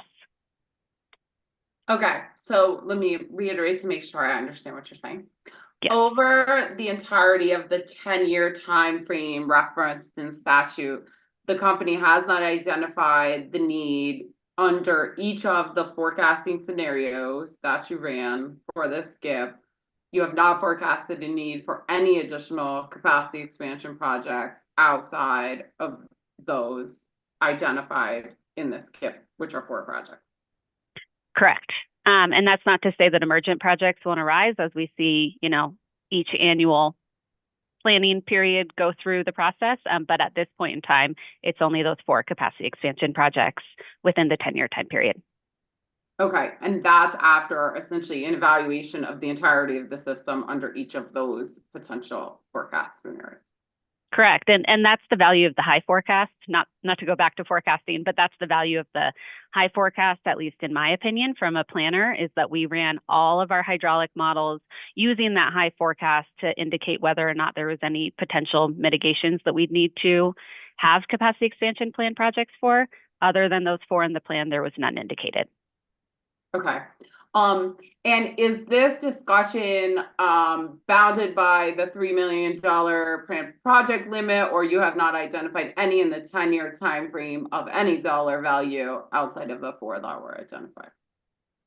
The 4 planned projects are the 4 planned projects we know about. So 3 of those are below the $3 million limit. So yeah, it even under that $3 million threshold, those are the only 4. Okay. Thank you. That solves one of my questions before lunch. Great. Commissioner Plant, did you have any questions on like the 10-year horizon project situation, noting most of the actual data is confidential? I do not. Okay. We are nearing lunchtime here. I don't have any intent to go to 4 o'clock, but I do have more questions left than would make you comfortable to wait to eat lunch, I think. So would it work for everyone here if we return at 12:45 from a lunch break to resume? And I will say, Mr. Piquet, just for your team, the majority of my questions are around NPA and CBA, like NPA methodology, that document and what's contained within it, and then the CBA, both the CBA handbook as well as at least walking through one of the examples on the public pages to look at some of those inputs. Okay, great. Yeah, thanks for that heads up. Happy to keep going on that discussion. I did just want to flag one item maybe before we do break. Here is that Patrick Murphy is only with us until 1 p.m., which we had indicated in our notice that we filed yesterday. You mentioned CBA and MPA topics, which he touches on a little bit. Just wanted to make sure it might be helpful to get any questions in for him now before we adjourn or Yeah, break, let me look rather. at his what would be like the specific areas that he covers that are not like overlapped? It's a little hard because like the general categories are also listed under other witnesses, so like, I don't know off the bat what is his specific area of expertise that is not covered by others with regard to CBA and MPA? Yeah, I might ask Grace to chime in on that if she feels comfortable covering all the CBA and MPA items there. If there's any specific item here in advance, she might want to call out for Patrick to weigh in on right now. Yeah, thank you, Jason. The one comment I will make is when we're looking at the NPA methodology document, there's a section within there that talks about potential and how we calculated the technical, feasible, and then achievable potential. So that section of the NPA methodology and approach was handled by Patrick and his team. So at a high level, I'd be happy to answer questions about that. But if there's any nitty-gritty questions about how do we determine potential, that would be most helpful if Patrick could answer before lunch. And specifically, commissioners, I'm thinking if we're wondering about the number of customers per year, cost, that kind of types of nitty-gritties, that's where Patrick would be most suited to respond. The cost for the specific MPAs? Yeah, measure specific cost questions. Okay. I don't at this time. I mean, I guess, let me see. Sorry, I'm just looking through my list of questions. I did note his availability. I just wasn't like exactly sure what the overlap was. Yeah, maybe Ms. Crean, if we could look at, so I just wanted to confirm based on the company's response, it sounds like it's okay to pull up the executable of the CBA so long as we only look at the first 5 tabs in the public session. Is that accurate or not? That is correct. Okay.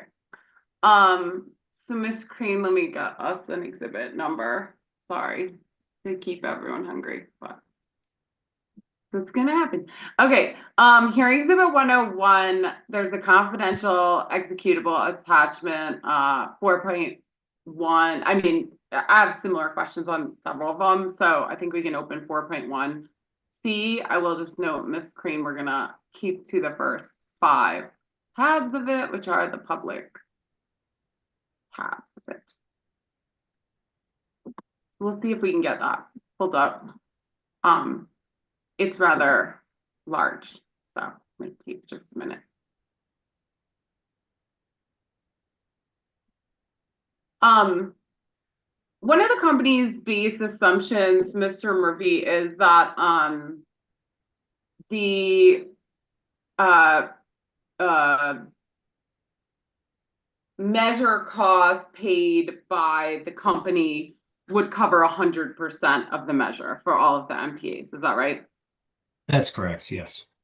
Is that based on any kind of customer surveys or kind of other data, especially, you know, in looking at this first NPA? There's a very discreet customer. Just wondering, like, have you actually had conversations with that customer to identify that that is the most appropriate in this circumstance, and then more generally, the most appropriate assumption to be making about the percentage of cost that should be covered by the program? You know, no specific surveys have been conducted, but I think the assumption to cover the full cost of the measure was done just given the relatively, nascent nature of the company implementing MPAs and not really knowing how successful or not successful these efforts may be. If we are trying to avoid a gas capacity expansion project through the use of MPAs, which company is certainly supportive of, we think it's going to take some level of investment to really get customers to respond to our efforts and to adopt new technologies that they may not be familiar with at this time or maybe not as comfortable with. So that was the assumption going in, was to pay for the full cost of the measure. Okay, thanks. We could go to the inputs tab, which is the third one. And then how does the company determine what kind of equipment or implementation costs, equipment costs should be assumed for each technology type? How do you obtain that information? Those are based on historical costs collected by the company through actual project implementations through historical DSM participation. Okay, got it. And then the company more or less, like in some cases, these are held constant for the first several years and then escalates those after inflation factor of 2.2%. And then I know that inflation factor applies to several kind of things in here, I think, independently. And I was just curious, that inflation factor of 2.2%, it's up at the top, it's cell C13 if we want to like zoom a little. Is that based on historical, like what's the basis of the inflation factor that's used? Yeah, I think my understanding is yes, that is just based on historical records. Specific to Maybe your one equipment thing to help with that. So that is our corporate assumption made in regards to labor and non-labor costs that we use as a company standard. So it would apply to equipment costs. So that's where the kind of history of that number comes from. Also, Ms. Crane, I think you're the one sharing. Could I give you a tip on maybe being able to see this document a little bit better? If we go up to view, we could potentially get these page number things out of the way. Sorry if that's not helpful, but I have a feeling if we start zooming around in here. Oh, and yours isn't dropping down. When you click on view, nothing pops up. Oh yeah, and then if you go to normal under workbook views, it's a spot that would help us for the rest of the conversation. Thank you for letting me interject. So the 2.2% inflation factor is the company's assumption about its labor and kind of internal costs, right? But it does get applied to the measure construction costs. I forget what you call it, but the actual cost of the equipment and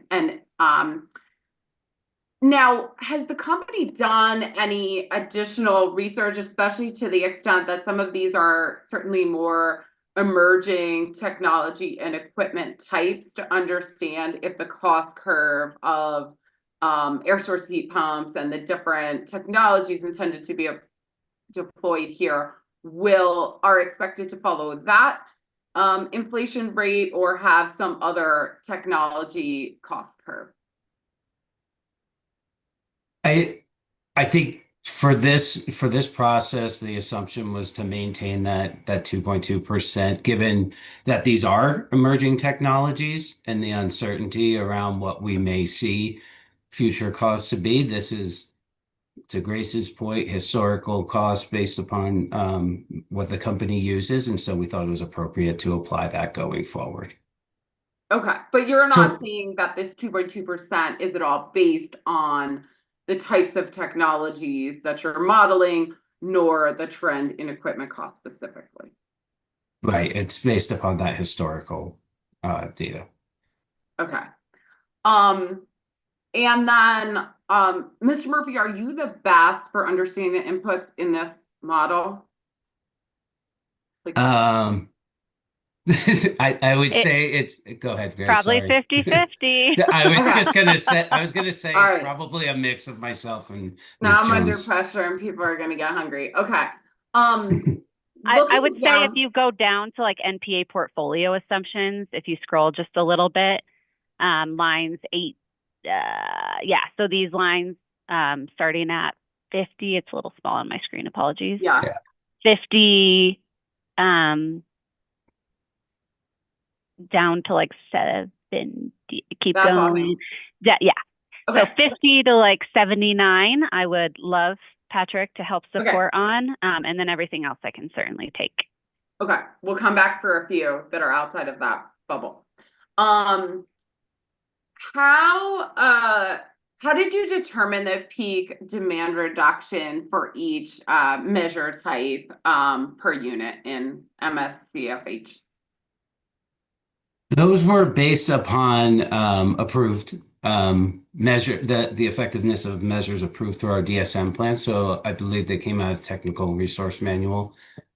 Okay, so those are all based on DSM technical resource manual, both per Correct. hour and per day? I'm sorry, I missed that last part there. Both per hour and per day, those values are from the That's my understanding. These are all based upon, approved measures through our DSM portfolios. Okay. And does the company do any measurement or verification, especially given kind of the nascent nature of implementation of some of these technologies, especially for the company on kind of implementation of some of those things in the BE plan to understand what you're seeing in terms of actual impact? I don't know that we have conducted that analysis to date. I would have to follow up on that to see if, if that's, I'm not sitting here right now. I'm not sure if that's considered in our potential study that's currently underway. I'm not certain. Okay. And then, so, to get the impact to the electric grid from, you have those, peak reductions from the, DSM technical resource. Then you convert them to impacts to the electric system in the positive by assuming an 80% efficiency when it was a gas thing to a COP of 1, basically electric resistance heat when it is incurred on the electric system. Is that right? That's correct. Yes. Okay.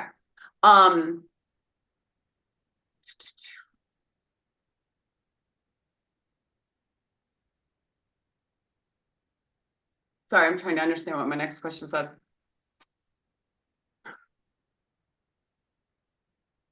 Oh, okay. So these obviously include like kind of some broad assumptions. Commercial customers may look quite different from one to the next, like in terms of the actual capacity of the equipment. So when, how do you determine the most appropriate kind of average? That's all just the DSM technical resource manual, or do you have anything that is more specific, especially like this project is a very discrete geographic area? Is there any more like localized research that goes into those assumptions? I think, as we pointed out in the MPA methodology, is what would be needed if we were moving forward with this MPA is more localized research and actually directly engaging with the customers. At this point, some level of assumptions had to be made as far as the equipment and specific equipment sizing that may be found on a particular location. And some of this was done through, exercises like looking at the commercial customers' rooftop equipment through like Google Maps or something like that. But I think that's why we wanted to give a range of different measures so that to understand that different customers are going to have different equipment sizes, installation costs, et cetera. So that's why the range was provided. And if I could clarify just like maybe one thing. So this is a unique example, the F715 reinforcement that you pulled up. So I don't disagree with anything Mr. Murphy said, which is that I agree. It's my understanding that a lot of these values came from the TRM. For this project specifically, however, because the end uses are particularly commercial and they're a little bit more unique, in lieu of using the TRM, one of the things that we considered was what the CMM, design day peak hour gas demand usage, is of this type of end use. So there's commercial airport and commercial municipal, in order to do a straighter, like what would that peak hour gas consumption look like on the electric side. So agree with everything Patrick said for kind of the more generic measures. This project was a little bit more analysis was conducted to determine if we were to electrify a full airport, what would the reciprocal load be for that electric peak, if that makes sense. Okay. Yeah, I get it. And sorry to pull up. I know this one's a little different, but I want to look at some of the inputs and do it pretty quickly. Yeah, exactly. And I just wanted to make sure that distinction was clear. Yeah, thank you. So, and I understand you have not suggested to move forward with this project or the MPA is included here, but if the company were moving forward with an MPA, understandably, like this CBA has fairly general assumptions as to equipment sizing, peak reduction impact. Is the company's plan in implementation and tracking that you would actually track actual equipment and do some M&V there to understand how well you are tracking with your goals of the MPA? Or would your implementation simply look at units and continue to assume the generic sizing? If in the event that we were to move forward with an MPA, I think it's the company's we would be tracking actual implementation costs. We would be tracking actual, equipment used at these facilities, technologies adopted by customers broadly, whether it be commercial or residential within the MPA project area. Okay. Looking at line J, like J50, which is right in the middle top of your screen, there's the electric energy impact per unit, which is in kilowatt hours. Over what duration is that for? And I'm sorry, it's incredibly small on my screen, so I'm trying to drill in there right now. Thank you. 172,000 kilowatt hours. That's an annual value. Yes. Yeah. And how is that calculated, or upon what? I think it's hard entered here, so I wasn't able to determine upon what that was calculated. I believe it's taking that electric peak demand per unit. So right next door, or right next to that in column H, and applying that on an annual basis. If I'm understanding it correctly. So your assumption for the electric energy load is that it runs at 100% of its capacity for 760 hours a year? No, it wouldn't be the assumption that it's right. Sorry, Grace, if you were jumping in. Again, I think this one is tricky because it's this like full electrification of a commercial building. So what we did for this one, I believe, is J50 is the calculation to kilowatt hours of G50, which is what was the previous gas usage and what would that convert to if that was fully electric. So this one's a little bit different considering full electrification. Okay, but the sheet doesn't do that. That's something you all did somewhere else, was made that conversion and then hard entered it here? Correct. Okay. And that assumption in G50 is from what? Yeah, so that would be the use per customer type. So what we're able to do is figure out the UPC value for this type of end use customer in order to estimate their annual MFH that they would normally be using on an annual basis. Okay, so like, let's say for a more typical MPA with like residential customers, you would, if it was like a heating measure, you would have disaggregated out what you think is their heating load for the year, yada, yada. Correct. Yeah, okay. And then you just simply convert that to the electric energy load per year. Are there efficiency adjustments made, or is that a direct or just BTUs to kilowatt hours situation? It's my understanding that it was a straight BTU to kilowatt hours. Okay, so you wouldn't assume that the gas equipment is running at a partial efficiency and not the electric heat pump would be running at a multiple of an efficiency? Well, I mean, we started with those efficiencies. It was the 80% efficiency for the gas unit, and then the COP value of 1 for the electric efficiency. My understanding. Okay, so you think you use those same assumptions for load as you do for capacity, assuming a consistent COP of 1 for the electric equipment? I would have to follow up, but I believe that's the case. Okay.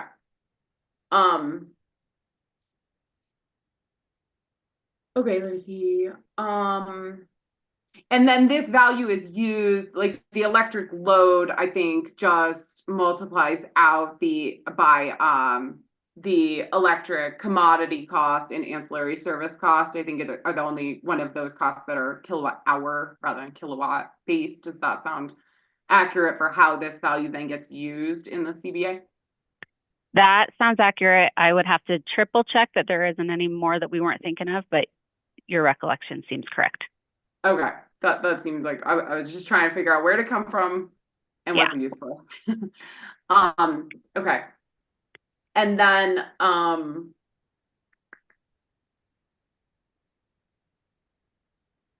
Sorry, looking. So as we look at the kind of participant cost and measure cost, in the GIP docket decision, also, I did recognize that the company should utilize an appropriate discounting based on the average age of existing equipment to properly acknowledge that customers inevitably would have a cost to change out equipment, and therefore there is some customer value. So just curious if the company considered that at all when putting together both the equipment cost itself, but also any share that the participant should bear in the equipment cost. So as a result of the docket, we did include that as a consideration in our cost benefit analysis, but it's included and not quantified. And the reason why is because we don't currently have information on a premise by premise level as to the age of the equipment. Therefore, actually determining what that benefit would be is pretty speculative. And so in the event that it is close and the NPV is showing that we're kind of on the fence for whether or not to pursue a traditional gas infrastructure project as compared to a proposed proposed NVA portfolio, it's certainly something that we would consider to help tip the scales, but is not explicitly quantified within the CBA tool itself. Okay. Let me see what else I have in the lines. And sorry, Commissioner Gilman, just one clarification. I think I got a bit tripped up on the question around efficiency gains. The efficiency gains of the heat pumps were not in that conversion from MSCF to the electric energy impact. The efficiency gains were not considered in that calculation. So is that to say you're assuming the electric equipment operates at a COP of 1 consistently? Yes. Okay. Do you think that is accurate as to how such equipment is expected to run? I mean, I think it's a fair assumption for and kind of industry accepted assumption. It's my understanding. Okay, so like in this circumstance, and just to be clear, I know I pulled up this like special example. So here, these are like commercial rooftop units. Are these just straight up electric resistance commercial rooftop units, or these are heat pump commercial units that you're assuming for the cost and impact? I would have to go dig in into the method, or not the methodology, the project packet a bit more, but I thought that they were electric resistance. Okay, so no heat pump. Did the company analyze the difference if you looked at heat pump technology instead of electric resistance? I would have to check back on that one. Okay. For the scenarios that were run for more average users, residential, smaller commercial, were the measures the company considered only electric resistance, or were those? No, those included heat pump as well. And in those cases where the company calculated the electric energy load impact per unit in kilowatt hours, did you utilize a COP of 1, or did you utilize a different COP? I believe COP of 1 was used throughout. And is it your expectation that residential or small commercial heat pump equipment will consistently operate at a COP of 1 throughout the year? Again, I'd have to dig into it a little bit more, but that is my understanding. Yes,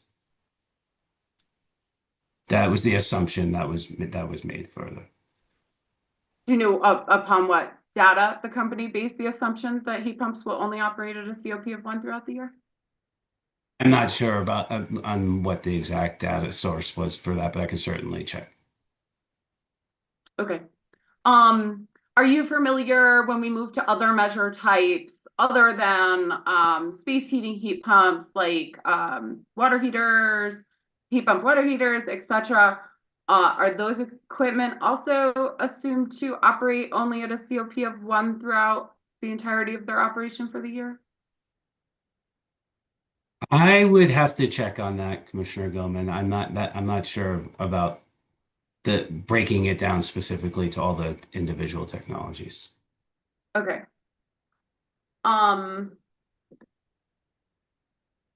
Okay, let me see.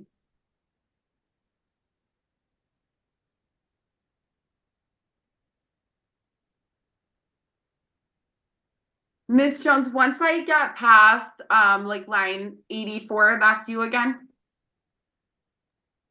Yes, ma'am. Okay. I just want to make sure I got to Mr. Murphy's questions No, appreciate that. before he is gone. Okay, I think we're at a decent spot then to stop for lunch, and those were my more like specific about the measure. Let me just ask Commissioner Plant really quick. Commissioner Plant, do you have any questions for Mr. Murphy, given like any of that discussion or like more measure specific type of things? I do not. Okay. All right. It is 12:25. Thank you, Mr. Murphy. Sorry to keep everyone late for lunch, but do appreciate the reminder, Mr. Piquet, to get them done before 1. Sure. So how about we'll do lunch until about 1:15, if that works for everyone. We'll return at 1.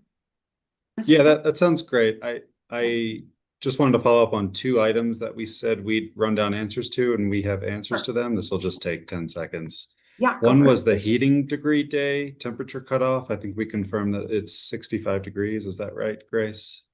That's correct. And thank you for your patience and allowing me to follow up on that. So you were right, 65. Thank you. Okay, and if we use that attachment, we chase down the day that had negative whatever it was for that temperature zone in the year it had it, we will find the daily high, and that's what was used for the third input for heating degree day. The average of the temperature, the average of the days in which that minimum temperature occurred will also yield an average daily temperature associated with that minimum daily temperature. I also did confirm that we filed executables of those documents, which will certainly make that exercise a lot easier. It was just filed like a couple days or a week or so after all of the initial documents, but you should have an executable. Okay, and you said daily average, but the heating degree day would be calculated with the daily low and the daily high. So I'd be looking at daily high for those days. It would be the daily low, the 65 minus the average, I believe. High plus low. Right. Divided by 2. Right. Yes. Which could be different than the day's average temperature. Yeah, you know. You're doing hard math right before lunch. No, yes, correct. Just want to make sure what all things we should look at to better understand it. Okay, sorry, Mr. Piquet. Go ahead. No, that's great. And then the second item was about what do the GIP rules say about system safety and integrity, and spending within that category specifically. And actually that rule within 4553 of the Commission's gas rules does call out compressor stations specifically. So just wanted to circle back on that. Okay, thank you. Appreciate it. I think that's all we've got on our end. Happy to continue after the break here and answer any questions. If there are any witnesses you think you don't need, as always, just let us know. Just in the interest of efficiency, but otherwise we're here and ready.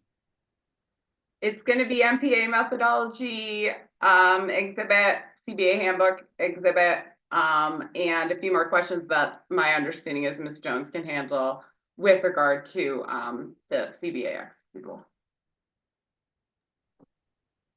Okay, unless great. the has some different area to add to that. Okay, we will return at 1:15. Thank you. This will stay live, so please do mute your microphones and turn off your cameras.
All right, I hope everyone had a nice lunch. We're back. It's 1:15. Mr. Piquet, want to see if you and your team are back and ready?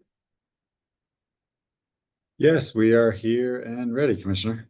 Okay, excellent.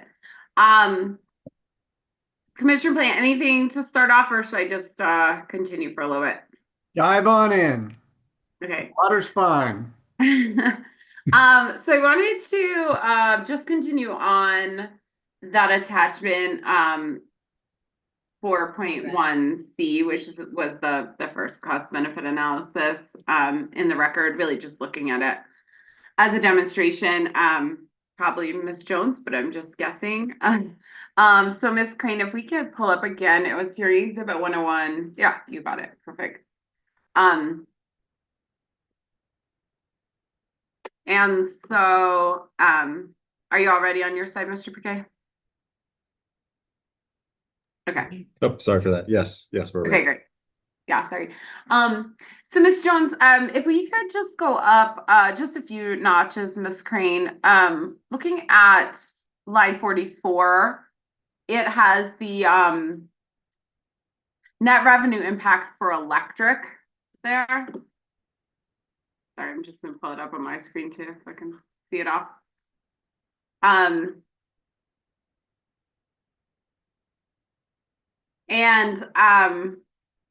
It does utilize for both the electric and gas lines, which are lines 44 and 45. Each of them utilize to some extent the commodity cost for each respective fuel, but the rest are just kind of hard entered values that it's calculated off of. So I wasn't sure upon what these values are based that we see in lines 44 and 45. Yeah, happy to provide some more information on that. So for both the electric and the gas, the company used the most recent winter electric. So I'm going to do electric first, sorry. We used the most recent residential winter electric rate that was published by the company, but we netted out the extraordinary gas cost recovery rider to the extent that it was still applicable to get this is just like the rate of customers before kilowatt hours. So it's the dollar per kilowatt for residential customers. We took a very similar approach on the gas, which is it's the most recent residential gas rate published on our website. Again, net of that extraordinary gas cost recovery rider value. Okay, thanks. So these are basically like your best projection of retail rate, is that? Correct, yeah. So for residential retail rate, what the current rate would be, and then which is published on our website. Okay, got it. And how are those values then used, like throughout the CBA? So they're used in the ERIM. So specifically, when we look at the net revenue cost, we look at the net revenue impact, and that's meant to really represent any impact on utility revenues and changes in customer rates due to consumption changing between electricity and gas. And so we look at the net revenue impact being like the annual electricity rate charged to our electric customers times the change in the cumulative total electric load, plus any losses. So that kind of shows like a positive increase in net revenue. And then we add in the annual gas rate charged to retail customers times the change in the cumulative gas throughput, which is a negative value, and then convert it over to MMBTU. So apologies. So this shows like how much additional revenue is the company making from customers then converting over to the electric side, and how much is it losing from customers using less gas consumption. And this is used in the ERIM specifically, not in the EMTRC. Okay. And as I'm looking at kind of those static values that are all that's in there in addition to the commodity cost, basically you're keeping the base rates consistent with what you saw right now or in the last heating season or whatever. Right. And the only way these values are changing is through the changes in commodity costs, but you don't project in your assumptions any changes in the base rate. Correct. Okay. Thank you for that. I just want to go down to line 126. There are no, I don't think, MPAs that include any supplemental supply. But I just wanted to look at the present value net salvage that you have calculating in the sheet for any LNG or CNG is basically the same as you've calculated as the present value negative net salvage for the distribution system more generally, right? Right. So that's a little bit TBD. We'd have to determine whether or not, if we actually do have a supplemental supply facility, if that would be considered to be a gas distribution or transmission asset. We went with gas distribution because it has a higher present value net salvage rate currently than a gas transmission. So it adds a little bit more cost associated with if the company were to move forward with a supplemental supply facility. But I think that's TBD, as we don't currently have a permanent supplemental supply facility. So it would be kind of the outcome of a gas rate case. Okay. Just trying to understand. I mean, especially, it seems like with the infrastructure projects, you could have some mix of kind of different accounts at play, right? So I understand the company has kind of looked to a weighted average within distribution and within transmission for these kind of more aggregated values. Right. Whereas here, like, this is a very discrete thing. So I was just wondering if the company has or will have, upon implementation or suggestion, actual net salvage values specific to this equipment. I mean, it seems, why be more generic than is necessary here, I guess, my question. Yeah, I think once we hopefully have some successful modular CNG and LNG facilities through the Mountain Energy Project, if that comes to fruition, we'll be able to understand after the gas rate case that they're included in what a more appropriate present net value would be. But this is just a placeholder for now. Okay, apologies for my. No, you're good. And Commissioner, I know you probably have plenty of questions on here, but I did want to advise that I was able to have some follow-up conversation regarding the line of questioning with witness Patrick Murphy on some of the COP values above. If you did want to go back, I could provide some additional context whenever you're ready. Yeah, sure. If you have a different answer with regard to what COP is used kind of year round as the average operating efficiency for electric heat pumps, is that? I don't know if I have a different answer, but I do have a little bit more specificity, if that makes sense. So for the electric peak value, we went ahead and did exactly as Mr. Murphy was describing, which is that we assumed that the efficiency of the gas appliance was at about 80%, and then we assumed electric resistance being at 100% COP for peak. Then, in order to convert that over to the electric annual impact, we used that peak value, but we actually multiplied it by the heating hours from the technical assumptions manual that is included in DSM-SI. So in lieu of assuming that 1% COP is utilized through the entire 8760, it's able to calculate a more reasonable proxy for how many hours, representative hours, we would be using that equipment at a COP of 1. So there's a little bit more nuance behind the decision to do it that way. Okay, got it. So in using that assumption, it right sizes the number of hours you expect the equipment to actually run, but during every hour the equipment runs, you assume the COP is 1. Correct. And do you have any further understanding as to why that's an appropriate assumption? Well, I do think it's a consistent assumption with the way that we use it in DSM-BE. So I think that there's a benefit of consistency when we're talking about implementation of these NPA measures. I will say, logically, it could be slightly overstated. And so there could be a potential in the future to look at ways to right size that COP. But generally, I think it's representative of what a maximum case could look like with that heating equipment, which is likely reasonable given that we don't have a lot of information today about how customers will actually use their heat pumps and what the appropriate cutover temperature will be per premise. So all of that to say maybe potentially conservative, but I do think consistent and reasonable.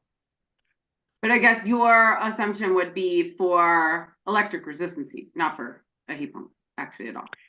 Well, a In dual terms fuel of heat pump that efficiency. is using electric resistance as Like their you're backup. using the capital cost of a heat pump and the efficiency of electric resistance heat.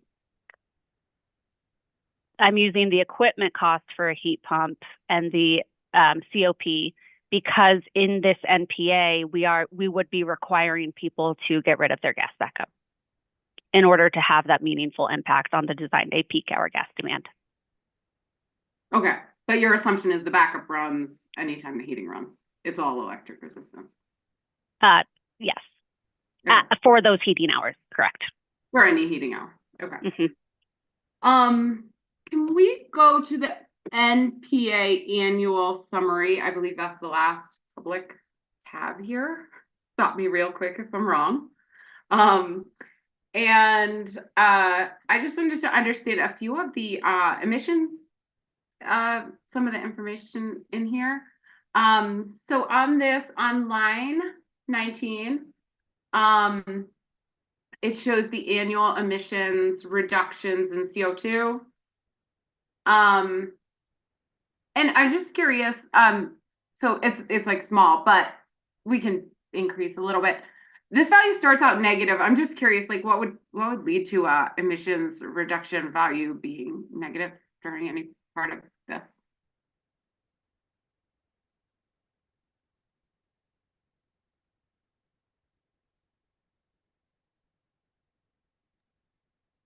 That's a great question, but I'm trying to right size myself. If you would just hold on what? Yeah.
All right, sorry, it was a little bit easier for me to open up the executable on my side, but I've got that looking at right now.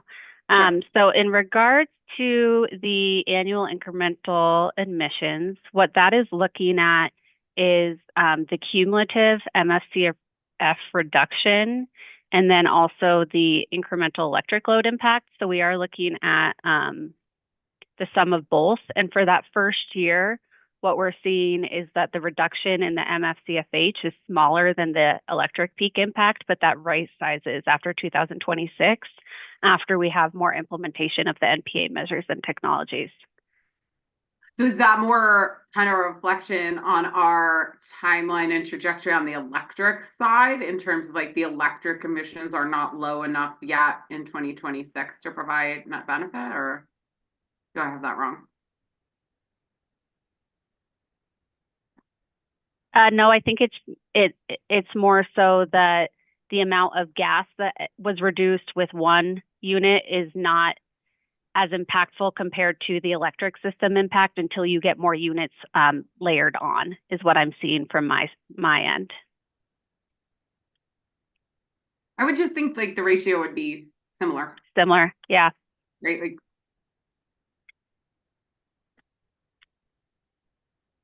and I can certainly investigate this a little bit more, but that's what I'm seeing on my end. So happy to follow I have up a on few more that. questions while we're here. Sure. So this particular one we're looking at is just demonstrative to go through one. The implementation of the NPA goes through 2029, right? So like you have implementation each year, basically from 26 to 29 of new units.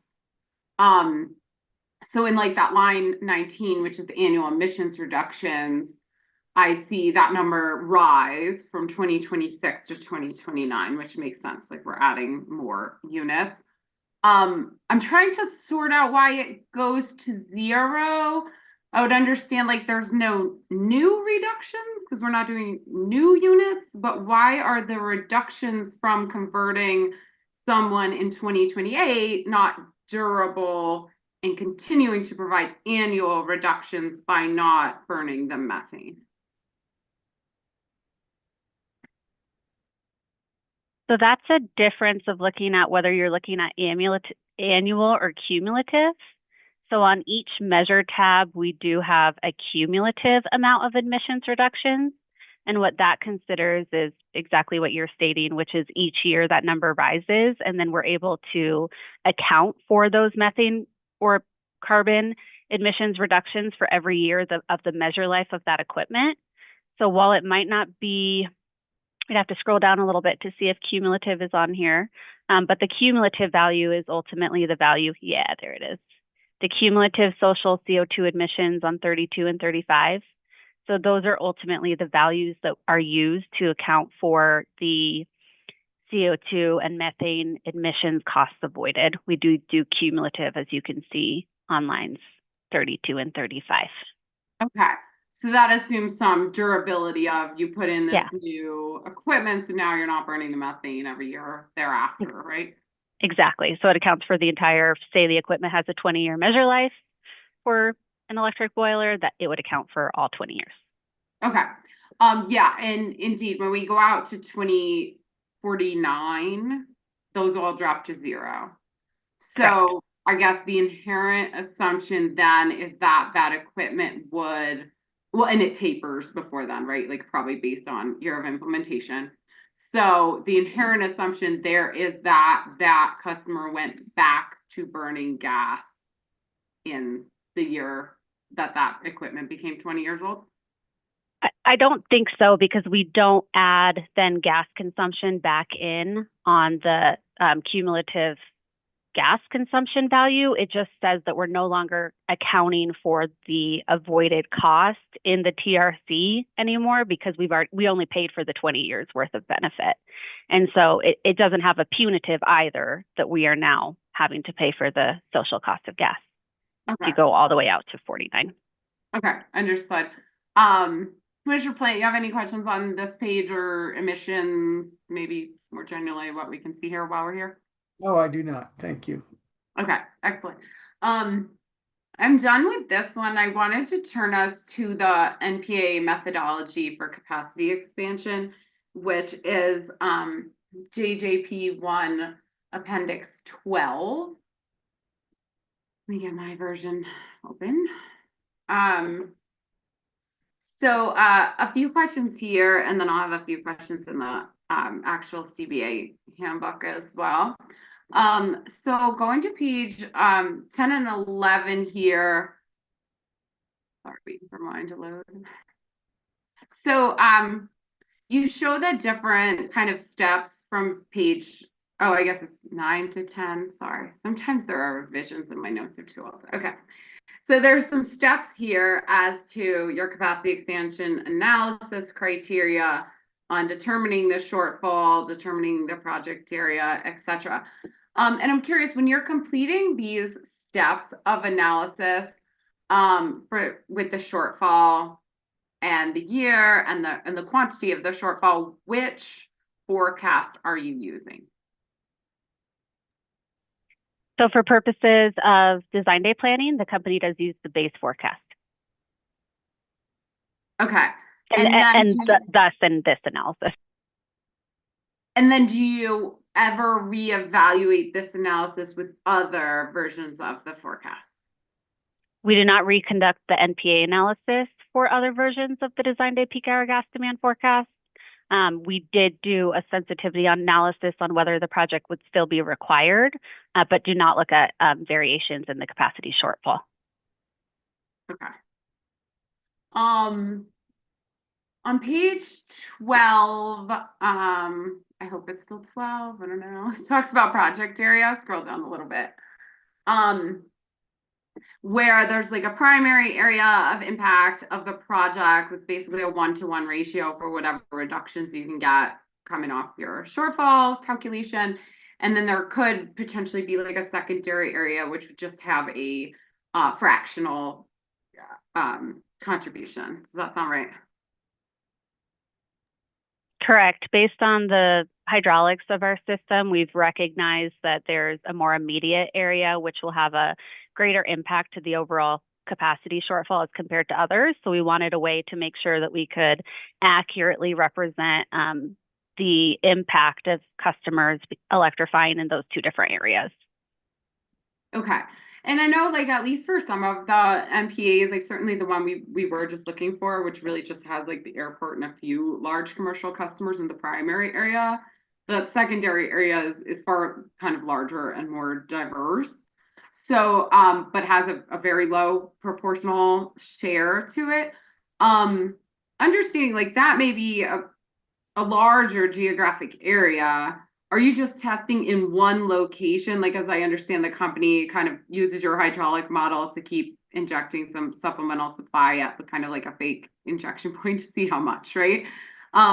So is that done at like the furthest extent of that larger secondary area, or how do you determine within that entire geographic area where that modeling happens?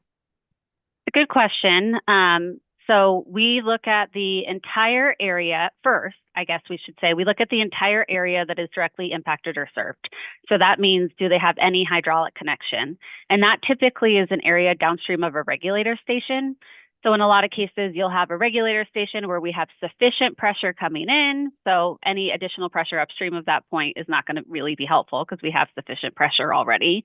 But then something happens downstream of that regulator station where we are losing pressure and we have that capacity shortfall.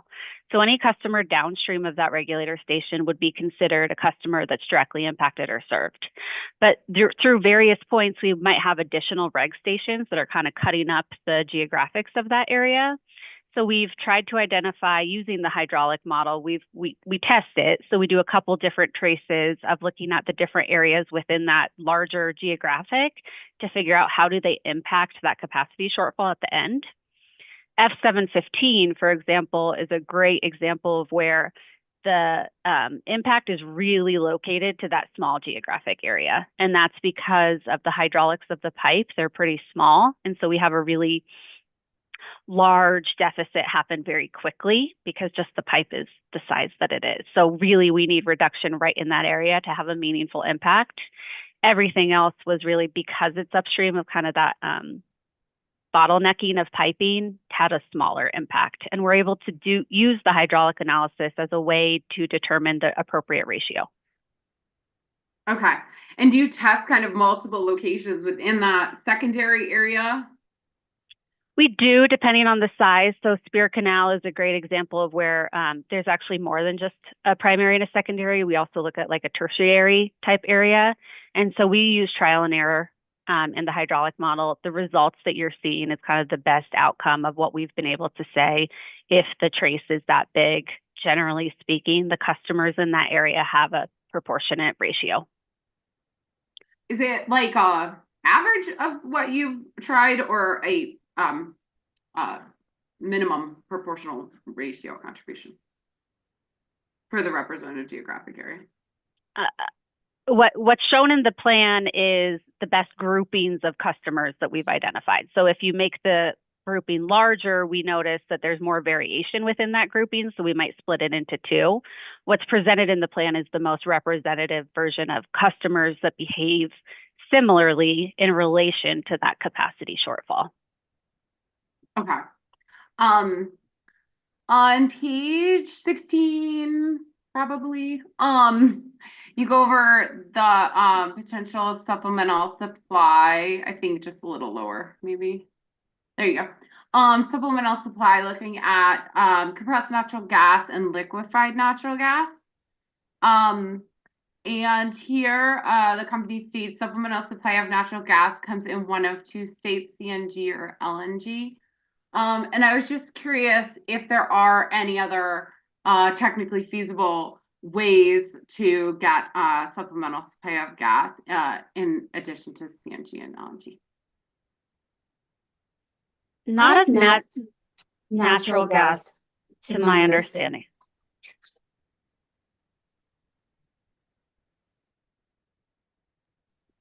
Sorry, feedback. So to my understanding is no, there's for natural gas, the two primary states are CNG and LNG. There might be some other interesting one that's out there, but those are the two that the company focuses on as being commercially available and measures that we've used in the past. Okay. I understand at least that in different parts of the country, some utilities utilize propane air systems, which provides a substance compatible as a third version of supplemental supply that is entirely compatible with natural gas systems. So I was curious if that's right, wrong? Oh, that is correct. So propane air systems are used. I am not personally aware of them being temporary, though, which this section of the NPA methodology is really focused on what kind of temporary operational mitigative measures can we use. I stand to be corrected on that, but my understanding is they're more so for permanent use. Okay, so has the company investigated and evaluated that in terms of temporary use or not consider? I might invite Mr. Gardner, if that's possible. He's certainly our operational mitigative measure expert, right? Could you step in here? Yeah, absolutely. I would say we have propane air in other opcos, but none in Colorado. And so we really have not looked at utilizing propane air for supplemental supply. We really only lean on CNG and LNG here in Colorado. Is there a reason? I think the propane air facilities that we have in our other territories are permanent facilities. And so like Ms. Jones said, it's very much tied to what is commercially available and what is more practical to implement on our system. Have you evaluated the cost differential or potential use as an alternative?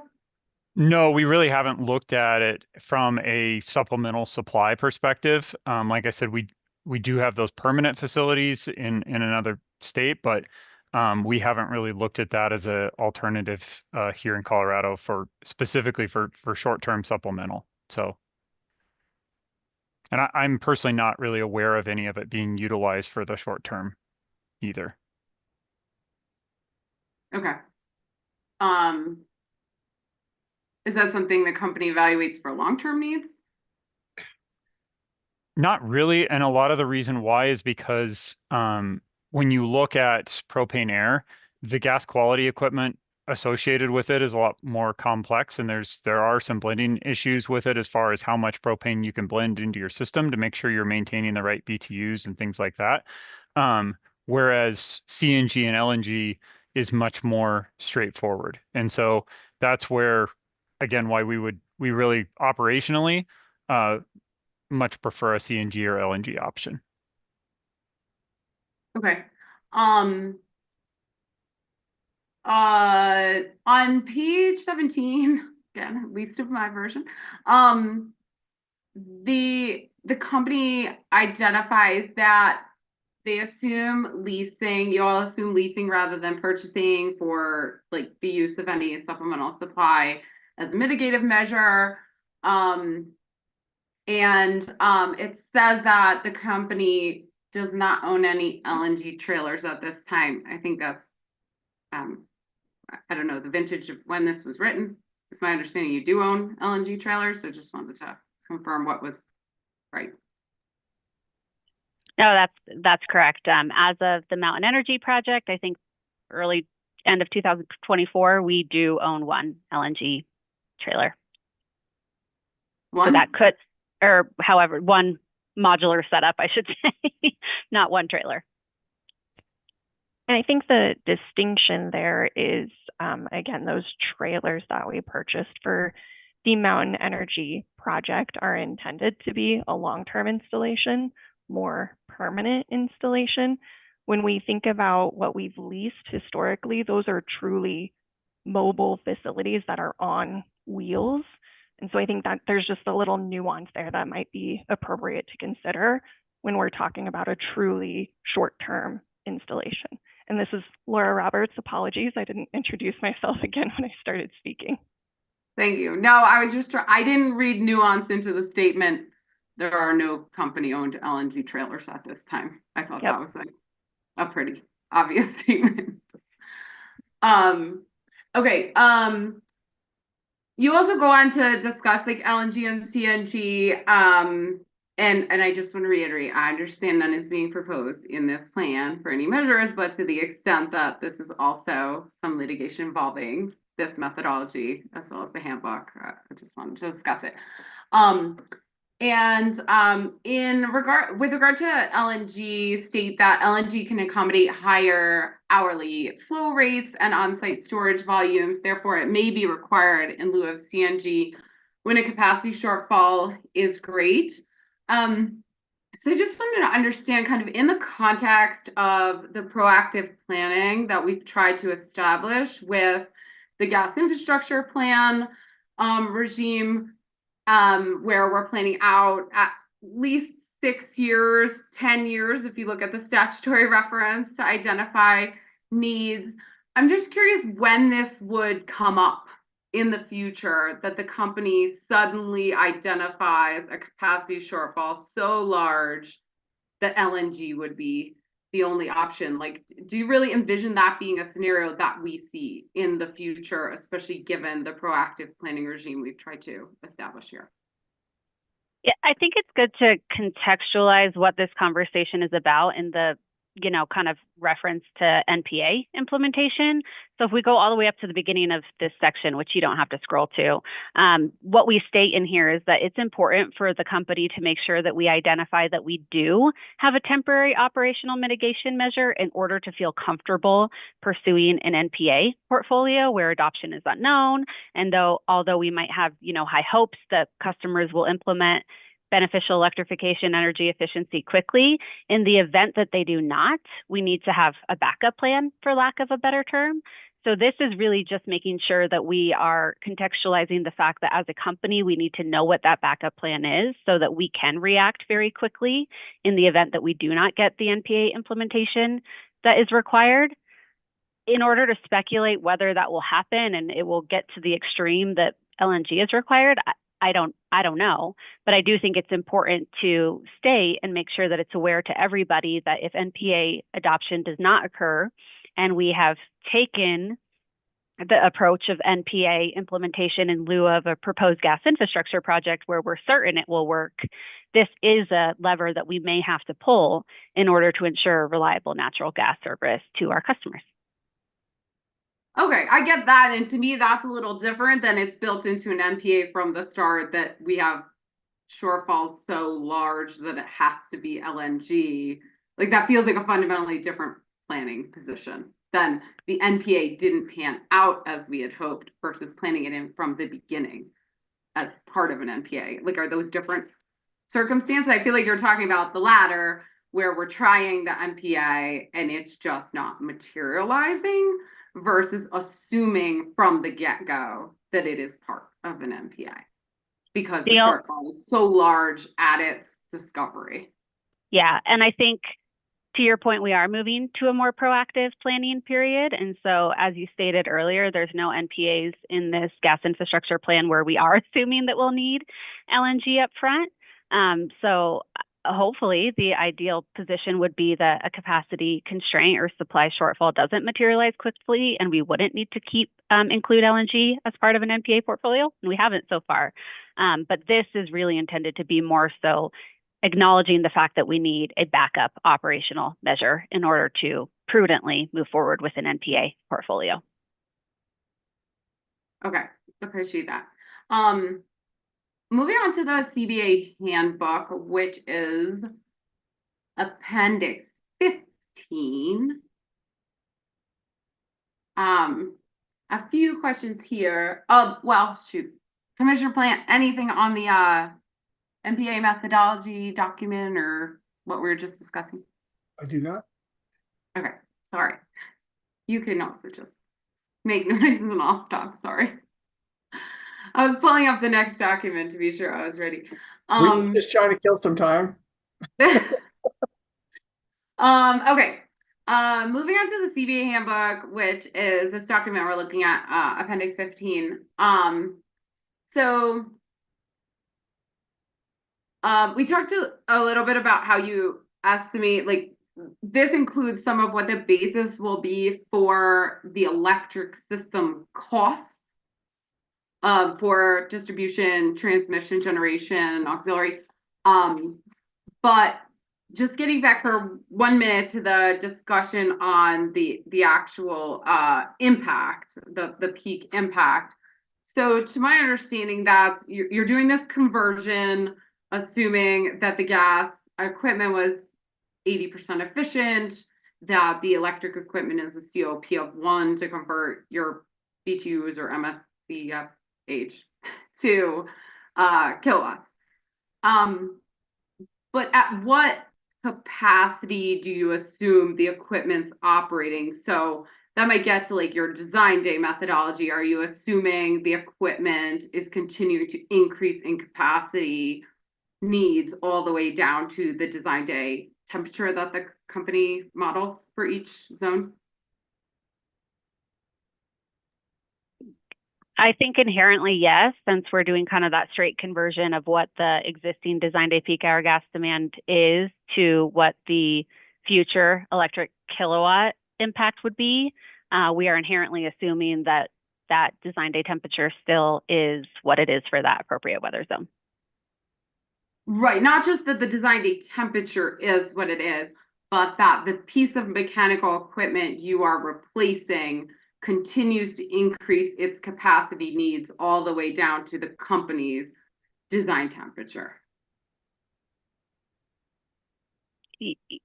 I'm trying to understand your question, so bear with me for a second. Basically, the inherent assumption is that the capacity of the equipment continues to increase commensurate with decreases in the ambient temperature, all the way down to the company's design temperature. Yes, I believe that is an inherent assumption. Correct. Okay. And the companies, and that's independent of if the company's design temperatures are similar to like mechanical system design temperatures for those certain areas in terms of like building code or other measures. Yes. So I think what we have found through some operational data is irregardless of what a building code might put out, equipment manufacturers may oversize, may undersize, equipment that is actually placed in the home. And so what we've seen, and we actually looked at this in another case, is although the, area might have a building code standard of 13, we still see increases in consumption beyond that temperature. And so we believe that it's reasonable to assume that the electric equipment will have sort of a similar trajectory. Okay. Do you have it? You said like data that the company has. Do you have that data? I'm curious to what temperature that goes to in these different zones. The specific analysis that I'm discussing is in the Mountain Energy project, which I know is still under litigation. So trying to be careful to not talk about it too much. But I don't know that we've conducted that analysis for all of our weather zones, though it's certainly something that we could look into. Okay. But the inherent assumption would be that not just is it all oversized, it's all oversized to the degree that it continues increasing its capacity all the way to the design temperature that you're utilizing. Correct. Okay. Getting to the let's see, page 10 here.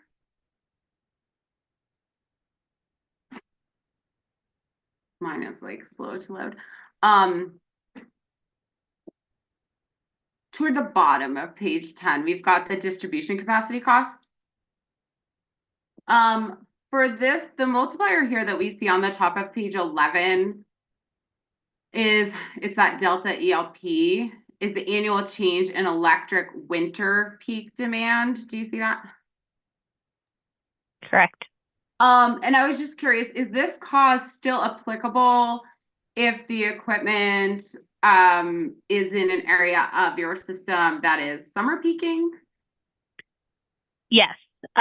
So we are still looking at the electric peak, and this kind of goes back to a conversation me and Mr. Martz were having with Commissioner Plant earlier, which is that the assumption is that as we electrify more and more customers, a portion of our electric distribution system may switch over to a winter peak. We think that's rather likely, and so this is looking at the winter peak.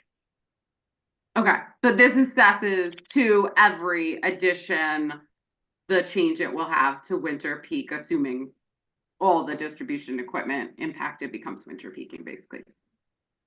It is assuming, yes, that it has an impact on the electric system, which is winter peaking. Okay. And then on, let's see, page 14, there is a discussion about the deferred capital expenditure benefit when an alternative portfolio results in deferral of new gas infrastructure.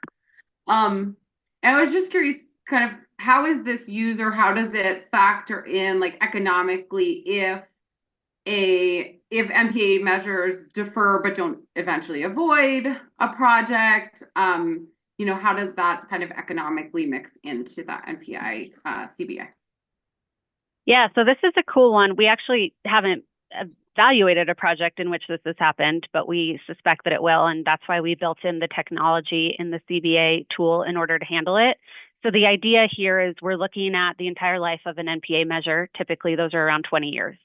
So if we are deferring a gas capital project and we are able to defer that project out 10 years, the NPA portfolio should be getting the benefit of the time value of money that it was able to defer a project for 10 years. And so it would effectively, we'd put the capital project 10 years from now, and then the NPA would get the benefit of being able to defer that time value of money for that 10-year time period. Does that make sense?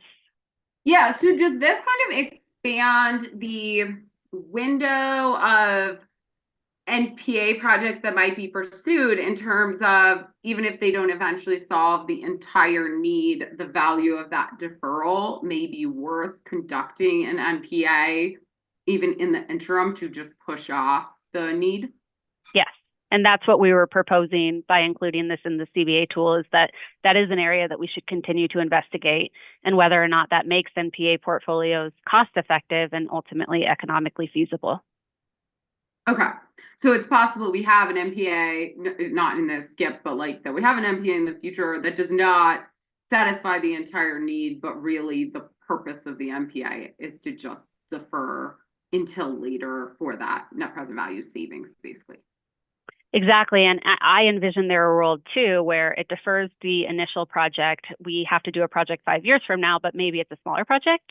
And so it would still get the time value of money for deferring that larger project, even if we have to install a smaller one in the future. So that's kind of what this contemplates.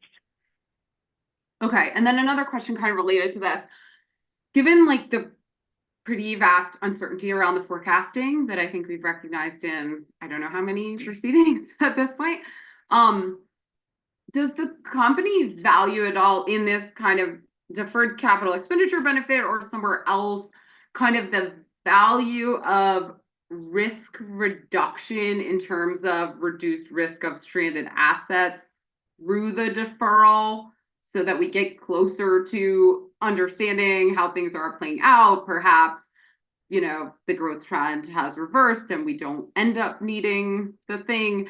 So like, is that risk, like that cost risk of stranded assets and difference in forecast that makes the need not materialize get factored in at all? That's a great question. Actually, in the CBA handbook, we discussed this a little bit, but we do recognize the stranded asset risk benefit. It is, again, in that category of included but not quantified, where we haven't really understood a quantification method to make it numerically show up in the NPV. However, we do acknowledge that that is something that could tip the scales towards an NPA portfolio in the event, again, that the net present value of the traditional gas infrastructure project and the NPA portfolio are similar, and we're looking for tiebreakers. So something that we discuss in the handbook. Okay, gotcha. And then another benefit that the company models in the handbook is reduced O&M expenditures on the gas side, correct? That is correct. Sorry, I'm looking for the page. I found it, page 14, the bottom page 14.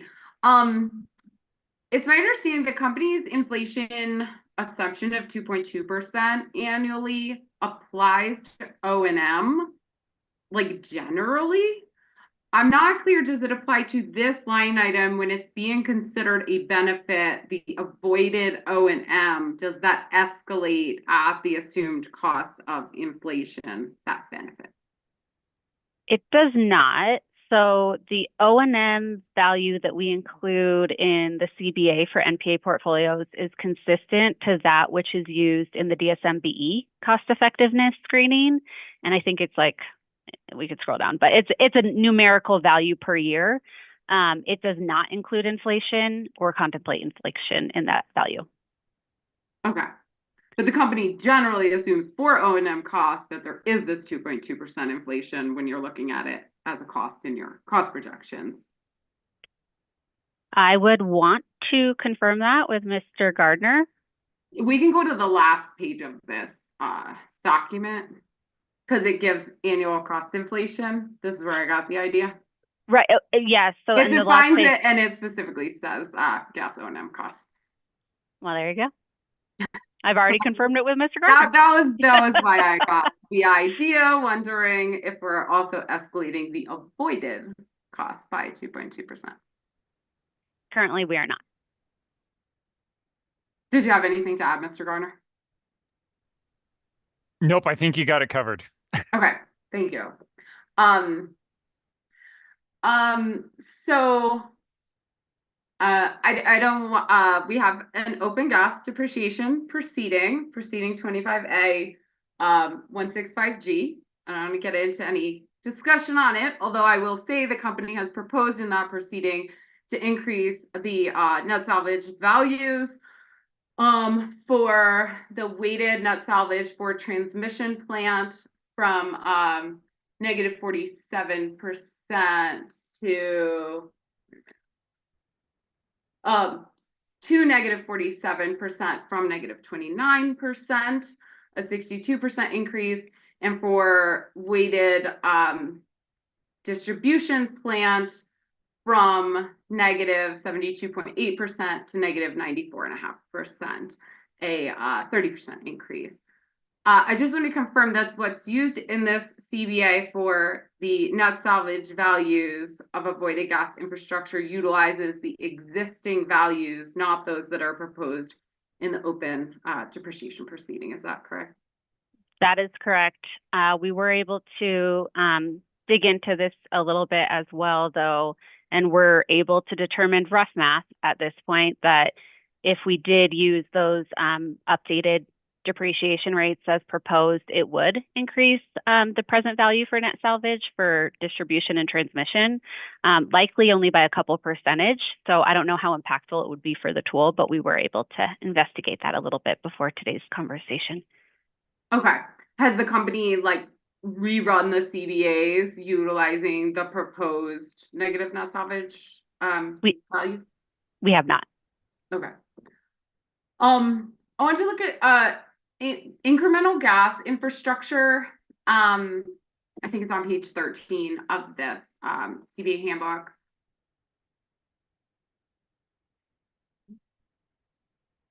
Yes. Okay. So we covered this to some extent in the GIP docket.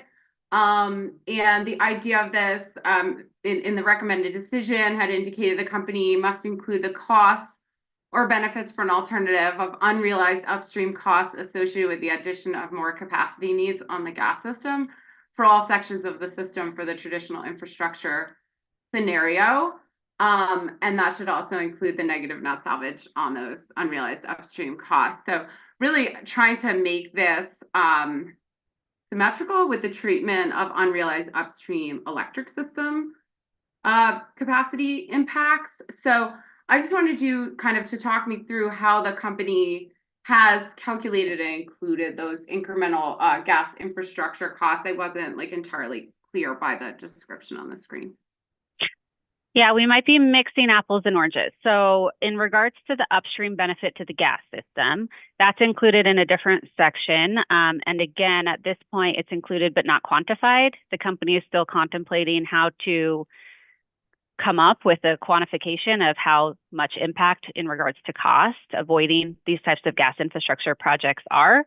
So that's sort of a separate benefit that the company acknowledges. This incremental gas infrastructure cost actually pairs perfectly with the conversation we were having earlier, which is the deferred cost benefit.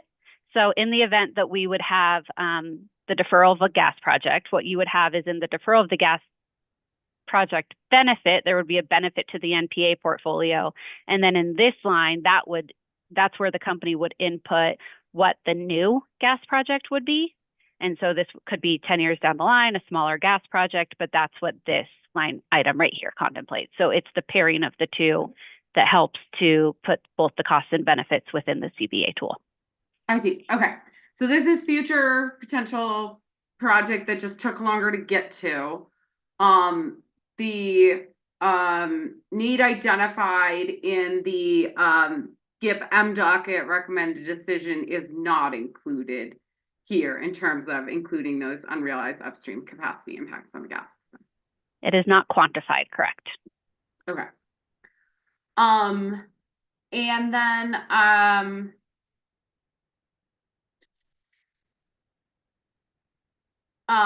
page 19,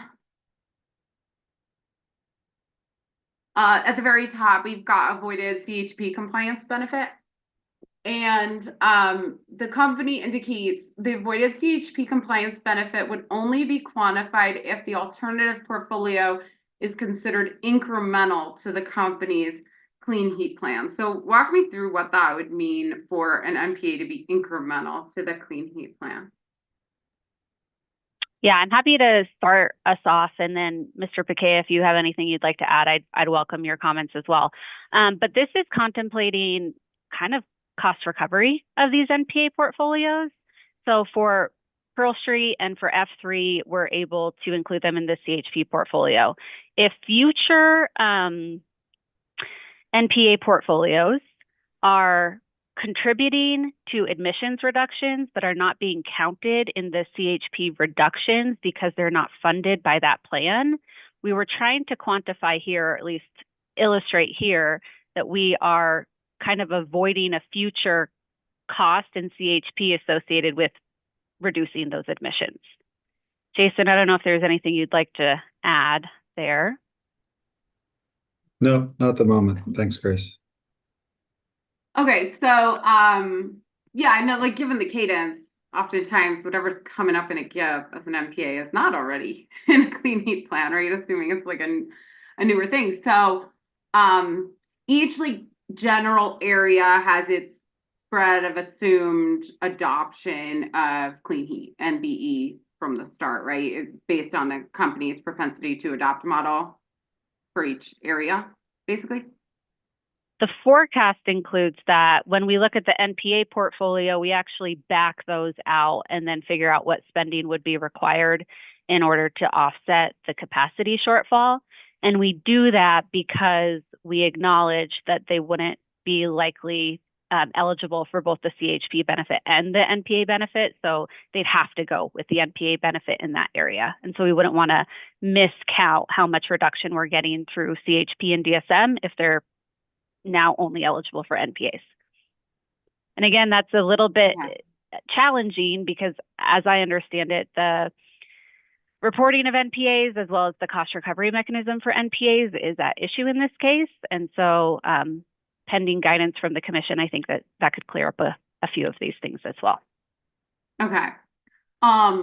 So in assessing the NPA in total, you back out kind of in that area any impacts the clean heat plan or BE might have. Correct. So that you're just at baseline and then you figure out what do you got to spend in regards to incentives in order to fully alleviate that capacity shortfall. Okay.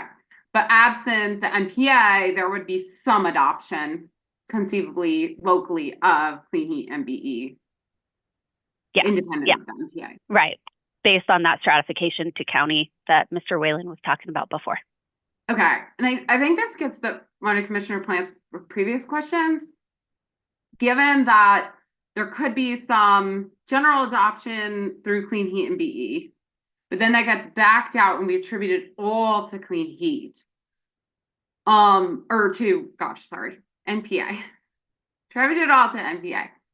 We're now assessing all of the potential unrealized upstream electric impacts, assessing it all to NPA, when like there is some amount that we just heard like would be assumed to happen through clean heat throughout the entire service territory and through the BE plant. Is that accurate? I'm trying to understand the root of your question, which is that we back it out in order to understand how much we need for the NPA portfolio to be You're assessing successful. all of the electric infrastructure costs of the NPA when it sounds like some of them could have been caused by the clean heat and BE, even independent of the NPA happening locally. There could potentially be a small percentage that would have already been attributed in the forecast. That's correct. However, since we are looking at marginal, I do, again, continue to advocate that that's appropriate because it doesn't necessarily mean that we've identified a electric system infrastructure project in that area absent the NPA portfolio adoption. Okay. And then getting to this one again with the CHP compliance, it sounds like once an MPA has been approved, you kind of put it in the clean heat plan, and then that is a contributor to helping you hit your clean heat plan targets. And so it's only if an NPA is not in the clean heat plan that you assume there is some savings for compliance with clean heat. So this is not quantified. So this is not like a value that we're quantifying and actually putting into the tool. And I don't necessarily know that I agree that once an NPA is approved, it gets included in the clean heat plan.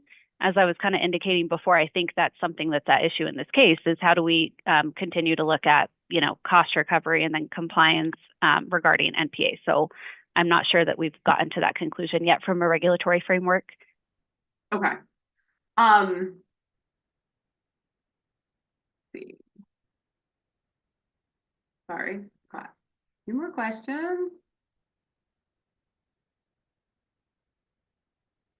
On page 20, we've got here the incremental generation assumption. And as we look at the, do you see the cumulative electric load, which is the first in the data sources? Go scroll down just a little. Yeah, there you go. That description of cumulative electric load. Do you see that section? Yes, I do. Oh, okay. About halfway through that, it indicates that that we measure annual consumption in default mountain system case to get the default annual energy savings. Do you see that right in the middle of that paragraph? I do, and I'm thinking that that is a correction that the company will need to submit at the appropriate time in this framework, but was not intended to be, I think this was probably copied over from the Mountain Energy Project, to be honest, but we would be looking at just the DSMBE plan where appropriate. So more default entire system. Exactly. Okay, that probably deals with my next question, because on page 21, you don't refer to the mountain system. So I don't think you have a correction on page 21. I was trying to understand why they were using different defaults, and it sounds like a typo is the answer. That sounds like a clerical error. Thank you for pointing that out. Page 22, avoided emissions. I do believe this also refers to the default mountain system in the cumulative gas throughput paragraph. I see that as well. Thank you. Yep. And then I wanted to go to air pollutants, which is on page 23. So air pollutants is an included, not quantified benefit. Summarize for me again what included, not quantified means. Like if we're not quantifying it, how do we include it?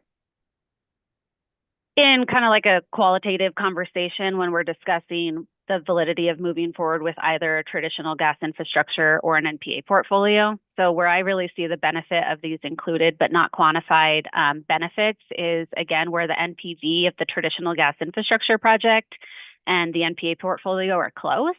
I think that it warrants a further investigation on whether or not the company should pursue the NPA portfolio. And this is where I think not only the company, but also the commission could benefit from that qualitative conversation of like, look, it might be a little bit more expensive in regard to NPV, but think of all these benefits that we are not able to quantify that could potentially be the tiebreakers and push us across the edge. And so that's why we really wanted to make note of these in the plan, that there are things that the company acknowledges are benefits of NPA portfolios, are challenging to quantify, either given the fact that there isn't a super defensible mechanism out there yet, but we continue to investigate, but should be considered as we're thinking about the efficacy of moving forward with an NPA portfolio. Okay, so to the extent, like these are acknowledged impacts or benefits, to the extent they could be reliably quantified or with some reasonable basis, they could or should be, you just don't have that basis and so are not including them? Currently, correct. Yeah, and we'll continue to assess these to see if we can determine whether or not there is a reasonable way to quantify them moving forward. I think there's a lot of research being done right now, but we certainly wanted to make nod that we acknowledge that these are true benefits of looking at an NPA portfolio. Okay. With regard to the air pollutants we have here at the top of 23, so this was discussed in the GIP docket proceeding, and the recommended decision there said there's a high likelihood that at least some of the indoor air pollutant benefits can be quantified by and that the company should try to do so. So curious if the company's made any attempts or headway at quantification of, I think, fairly well-recognized benefits. I agree that they're well recognized and also agree that they are certainly benefits of an NPA portfolio. I think where the company stands right now is we are not thoroughly convinced that there is a quantifiable methodology that we can incorporate into the CBA tool, but continue to investigate and are hopeful that hopefully in even the next iteration, depending on what the utility industry develops, we're able to quantify them more explicitly. Okay. And at least for outdoor air pollution, there were quantifications provided by a party in the Clean Heat Plan, correct? In the Clean Heat Plan, I'd need to investigate that a little further. I don't have that information as I sit here today. Okay. Commissioner Plant, those are my only questions on the CBA handbook. Curious if you have anything here to cover. I don't have anything more other than to just ask Ms. Jones. You had mentioned that these, for example, air pollution benefits are qualitative and not quantitative. Did you look at a societal cost test at all? I think that they do quantify those types of benefits within a societal cost test.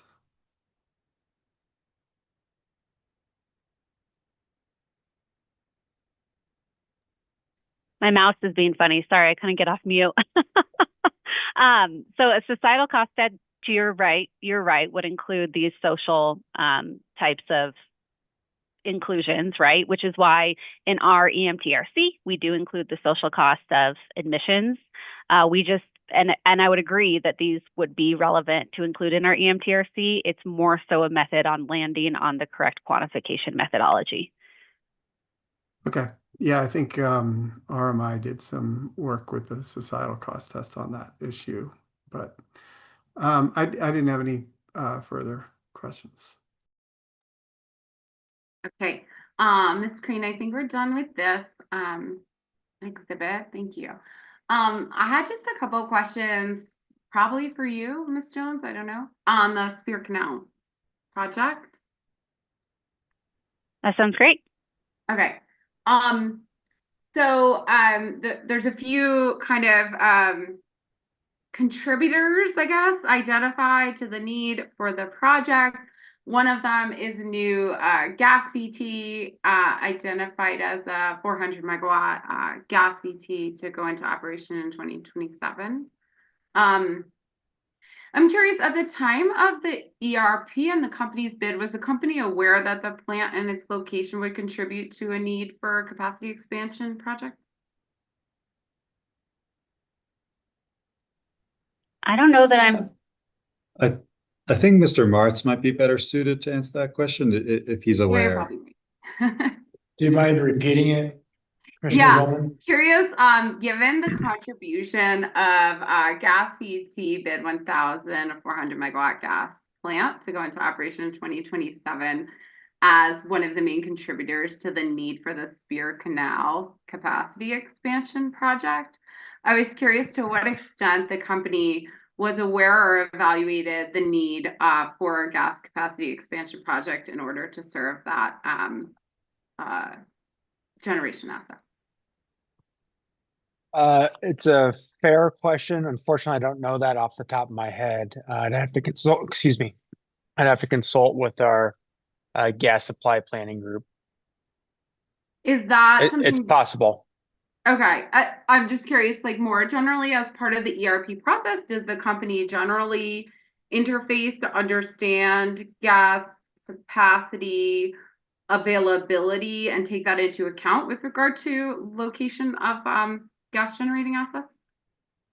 Yeah, I mean, specifically in phase 2 solicitations, I mean, that's a requirement in the bid form. You know, if it's a company self-build bid or a PPA, there has to be an assessment of costs associated with fuel supply, both upstream transportation costs, I think like pipeline and storage, as well as commodity costs. So those factors are included.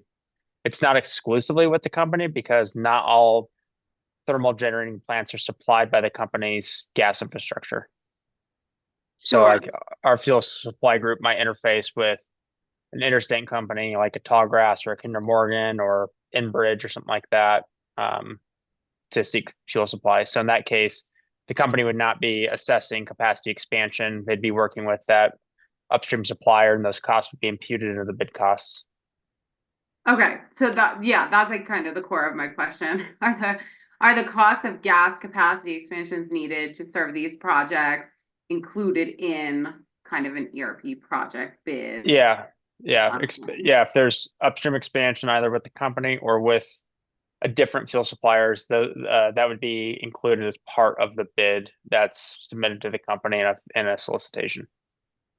Does that include in a circumstance like this where this is kind of a partial reason for the project?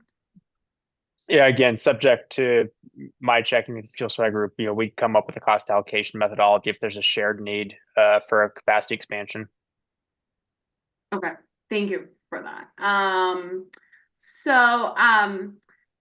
Another key need for this project, to my understanding, is the lack of availability moving forward of a supply point off the gas interstate pipeline. So when did the company receive kind of any sort of official notice of the unavailability of that supply point moving forward? Yeah, so the company was notified in 2024 by the owner and operator of Supply Point A, which is how I'll refer to it during this conversation, that due to concerns with operations and cost effectiveness, that supply point would likely no longer be available after around 2 years.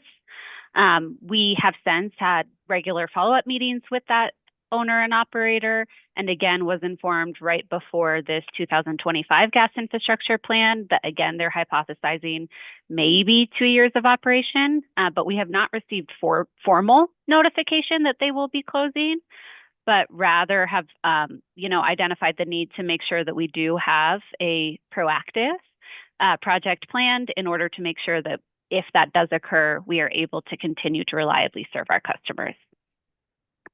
Okay, and under your agreement with that supplier, sorry, I don't know if I'm using the right term, supplier, that's the fine. operator of Supply Point A, what sort of notice would an official notification from them, which I understand you haven't received yet, like what is the notice timeline upon which they would have then to cease operation or delivery at that supply point? A fair question, and to be quite honest, it's short. I think that they're required, and I don't want to be quoted on this, but it's less than a month, a couple months for ceasing to operate. So that's why these kind of preliminary conversations with them have been incredibly important, so that we can craft a good project moving forward. Is that common, I guess, among the company's supply points? Like that seems a very risky contractual position for y'all to be in. I don't know if that's a common circumstance. I'm not entirely sure off the top of my head what all of our gas supply contracts look like. I do think that this one is relatively unique. It's with a residue plant as opposed to like an interstate pipeline, so that makes the contractual obligations a little bit different. Looks like Mr. Martz wants to chime in here and provide some more information. Yeah, thanks, Ms. Jones. I agree, Commissioner Gilman. I'd say it's more on the unusual front, just in my experience working for multiple utilities and working in the interstate. It is a little bit different though, right? I mean, upstream production's not really regulated. Interstate transportation is FERC regulated. And so, I'm not saying that this is the case with this particular field, but it is reasonably common to come across, degradation of production of certain wells, which would otherwise change supply points around.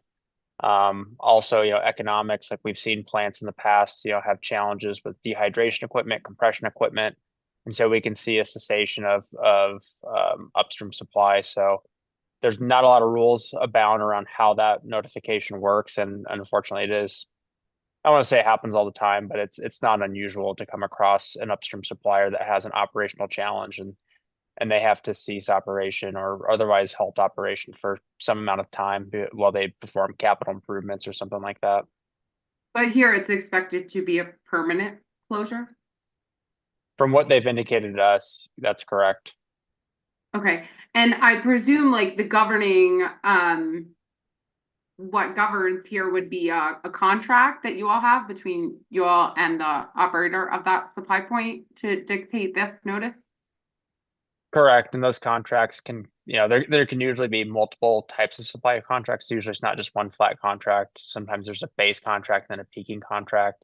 And there's different provisions, requirements in terms of notices as well as long-term operation. I don't know the details of this particular contract off the top of my head, so I couldn't speak to that right now. Okay. But you generally agree with Ms. Jones that it's a very short, potentially single-digit months notice Correct. period that you all agreed to in that contract?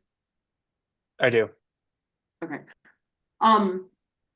With regard to the new supply point and interstate pipeline connection, Ms. Jones, curious if there are any additional or projected changes in costs upstream of this project, like related to the interstate gas pipeline or other kind of associated changes, being that this is a fairly significant change as to how the gas is obtained in that area. Are there other costs, not necessarily particular to the distribution system, that this kind of implies? Yeah, and I might invite Mr. Cornell, who has a little bit more of the breakdown of the cost for each project, to speak on this. So project 1 and project 2. And I think that the specific question is whether this includes any upstream contribution as well. Yes, I can step in. Sean Cornell representing Xcel Energy here. So to the extent that the cost estimates that we have received from these upstream suppliers have indicated, that is our best estimate at this point of our anticipated contribution to pay for those upstream interconnection points. To the extent of my knowledge right now, those contracts haven't been fully finalized, but I imagine that they will provide or include some level of final cost kind of true up within our contract with them to make sure that all associated costs are appropriately allocated to the company. Okay, so you're saying the kind of total capital cost that we have for Spear Canal right now includes some assumption as to the actual cost of the connection at the interstate pipeline, but that's not necessarily finalized. Do I have that right? Correct. It is reflective of our best estimate at this time. Okay. And my question's slightly broader than that, like given the changes, I don't know if this supply point will now increase its capacity off the state, the interstate gas pipeline, but curious if there are kind of implied additional costs related to the interstate gas pipeline and either increased supplies or increased commitments from the company that may go along with this project in reality, but are not necessarily part of the distribution project. I don't have that answer off the top of my head. I'm sorry, I don't have that off the top of my head. Would that be typical? I mean, I guess, are you all increasing your capacity off the interstate gas pipeline? Like in total through this? Yeah, can I ask a follow-up to make sure I understand your question? So the Project 1 and Project 2, so those two new supply interconnections, they have costs associated with the new meter stations and reg stations we have to do on our system to connect it in. There's a assumed amount of kayak that we have to pay to the upstream supplier in order to nominate more through those points. Are you asking if there's additional costs that we anticipate beyond that, like the cost of gas supply, or help me understand the question so maybe I can help provide more detail? I asked you a question back. What's included in the kayak costs that you mentioned? Yeah, so a kayak will include when we go in to ask for additional nominations at that point, the upstream supplier does an evaluation of their system to make sure that they have the ability to deliver it down to us. So in the event that they have to do a reinforcement on their system, we would be responsible for all or a portion of that through the kayak. So anything beyond the kayak, there's typically no additional incremental expense. It's similar to like a customer coming to us and asking for gas, and we say, sure, but it's going to cost you X amount. The same kind of relationship when we go to that upstream supplier. If they have to do a reinforcement, we're on the hook to pay for at least a portion of it. Have you, through those discussions, been made aware of any upstream costs on the interstate gas pipeline through kayak that you would be responsible for? To that extent, yes. There has been some level of indication as to the associated components of the assets that those suppliers would be installing to facilitate our interconnection request. Are those costs included at all in what we've seen for the project cost? Yes, they are. Okay. Is there like a exhibit maybe you can point me to, and if it's confidential or whatever, I'm just curious, where is the breakdown to understand the portion? Yes, so this is going to be in my direct testimony hearing exhibit 106. Okay, and we don't even have to bring it up. I'll look at it after. Just want to Okay. know where I need to look. Hearing exhibit 106. Okay, thank you. So in that sense, the project estimate you've given us includes the entirety of all, both the distribution system assets, the actual physical interconnection to the interstate pipeline, as well as upstream impacts you expect to be assessed for on the upstream interstate pipeline, commensurate with your request to them. That's correct. Okay, thank you. Sorry for there was a lot of words, but I think they all had meaning. Thanks, Mr. Cornell. Also, there like another reason for the need for the project, I think that was identified, Ms. Jones, was new business requests, kind of like in that area. And I was curious, are the entirety of what was represented for the new business request in terms of capacity associated with signed applications, or are they at different stages? Like, help me understand the level of assurance or commitment that we understand with regard to these new business. Good question. So the majority of this is going to be signed applications. So I think there's a table in my testimony. Yes, it's figure GKJD 2. which shows the cumulative design day peak hour gas impacts that we're expecting in Denver and Northern gas systems by the 2035-36 heating season. And in that figure, you'll see there's about 13,000 MFCFH associated with new business requests. That number represents actual discrete new business requests in which the customers have agreed to sign on to our system over the next 10 years. So relatively solidified, given unless someone drops out on their end. What does agree to sign on to the system mean? It means that they've submitted contractually, financially. That's a good question. I might ask Jason to answer the financial part of it. But from my standpoint, what that looks like is that we have received the application. We've put it into our hydraulic model and prescribed any local reinforcements that may be necessary. We've submitted that back to the customer, and they've given confirmation that they'd like to move forward.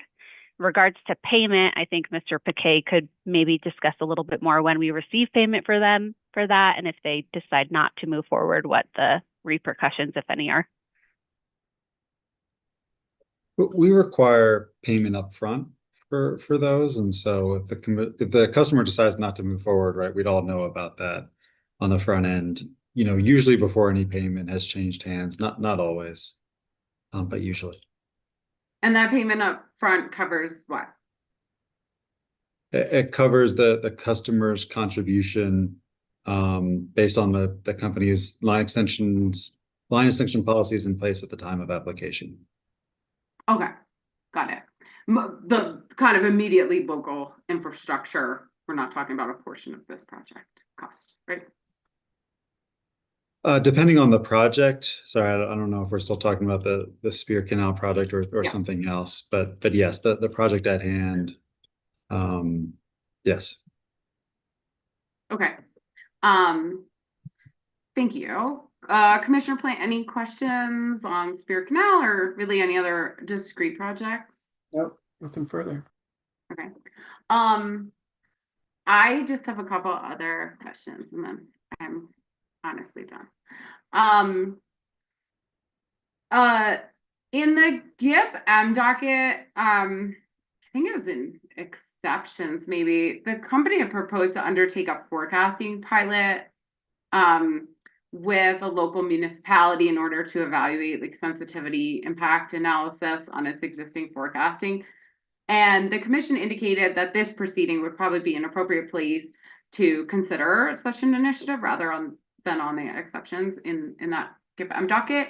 And I was curious if the companies provided any information or a proposal in their direct case related to this concept of piloting kind of tighter coordination with municipalities to get better, more granular forecasting going. Sorry, Mr. Whalen, I wasn't even sure if this was for you, and I felt guilty as soon as I said the word forecast. No worries. So, hold on, can we get thanks. Yeah, so I don't think we included anything regarding that within this filing. The discussions have started with at least one municipality. We had reached out to a couple of others, but haven't really gotten a ton of feedback. But we are trying to hammer out kind of a data sharing framework and sort of some objectives for what kinds of information would be useful. And one of the things that we are doing right now is trying to expand our own granular data and understand what data would be most useful in that type of effort. So as part of that, we have to figure out what data could then come from municipalities. How could they change their data collection practices in order to be able to contribute to that? My understanding was that there was maybe some hesitation about the idea of engaging with just a single municipality rather than kind of an open pilot. I guess was what I had heard some from the commission. If I'm mistaken, please clarify. But we are still interested, and we are still kind of trying to engage with that. But it's taken a little bit of a backseat to some of the filings over the past summer. I'm not sure if my memory is that good, but I went back and read the exceptions decisions to know how it turned out. So I guess I'm curious from your perspective, like what, if any, dialogue or input, like an answer testimony or anything, would be helpful to the company in further developing this concept or providing any necessary kind of clarification or guidelines, or, you know, like, are there certain questions the company needs answered or direction you'd like or input you'd like that could be aided through this process? Well, personally, I think the single biggest thing would be just hearing concrete support for the idea of having a single party pilot program, which I think, frankly, is the most practical way to go about it. If we're trying to open up to all municipalities at once, when we're still kind of trying to figure out what kind of data is useful, I think that could end up kind of bogging down the process to the point where it becomes unhelpful and unproductive. So if there's strong support for us to do kind of more targeted pilot programs, I think that would be productive. Otherwise, I think the support is there to really be able to build out a data sharing agreement. There are some concerns about what kind of data can be shared. You know, there's privacy concerns, obviously, about you know, if we're getting into granular data. You know, this is not a matter of saying this is how many adoptions we've got. We would want to hear things like, this is the specific appliance that was installed in this specific home. So like, you're really talking about very sensitive information that we would need to have really strict guidelines about how it was used, who it was shared with, how the agreements were made. So understanding that those are the kinds of conversations that we would need to figure out rules around. That's I think where we're at. But if we can create a you know, effective framework for a single municipality, I think that's something that could then maybe be expanded beyond that. Okay, thanks. Yeah. To the extent the parties are still listening at 2:42, perhaps you'll get some feedback.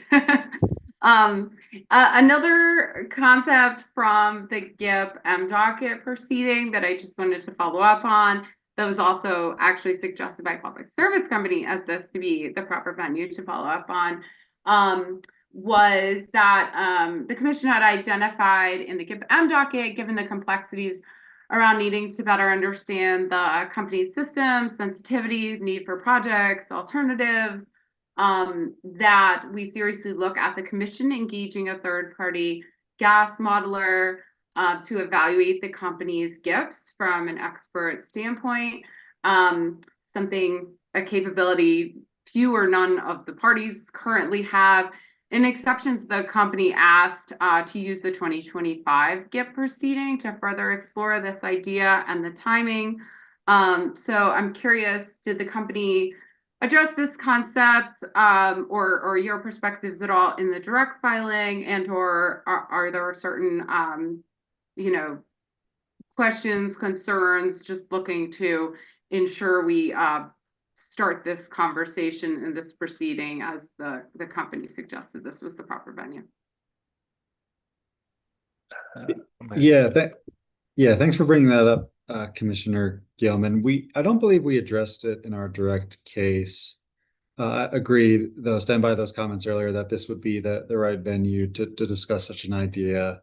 I think we just have a lot of questions around what are we trying to solve for, and how do we make any such endeavor efficient? I think we have some concerns about the efficiency of that, of course, but want to make sure the commission, all interested parties, get all the information they need.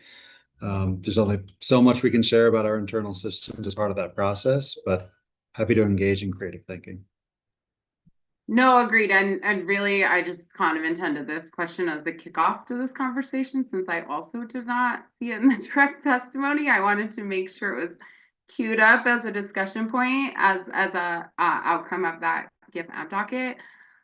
Decision to understand parties' perspectives on the use of a third party gas modeler when in the process that would be the most useful, kind of with the company prior to the filing in some way, after it's filed, before answer testimony, like when that would work the best. So part of my reason for bringing it up is just to ensure that this conversation stays live and that we prompt some thinking and feedback on if this would be a valuable way to go. Yeah, Mr. Martz. Thanks, Commissioner Gilman. It doesn't answer your question directly because I am not qualified to talk about the correct regulatory proceedings and how to keep things clean from a regulatory rule perspective. However, just would remind the commission that we did propose a pilot project in our DSP called Encord, ENCOORD, and that's the result of our continuous scanning of technology and industry to look for new ways to assess MPA. So we're hopeful that that's something the commission's interested in moving forward with us on, as we think that might, present a new way to start modeling this. And so specifically, what we understand the capability of that software to be is we can essentially compare and contrast digital twins of both our electric and our gas system, and specifically model that interplay to see if there's a better way to go about thinking about MPA and load translation between one system and the next. So just wanted to know, I know it's not directly responsive to what you're asking, but that's a bit of how we've been thinking about it, and a pilot opportunity where we could bring in novel third-party software to assess MPA opportunity. Okay, yeah, thanks for that suggestion. And I think to the extent parties comment, help provide any guidance, thoughts on any of this, that would be helpful outcome of this conversation. So just wanted to make sure it all came up. Mr. Plant, I think that's what I've got. So you have any additional questions? I do not. Thank you very much. Okay. Don't think we have any questions from advisors or council, but I'll give them a second to turn on in case they need to stop me.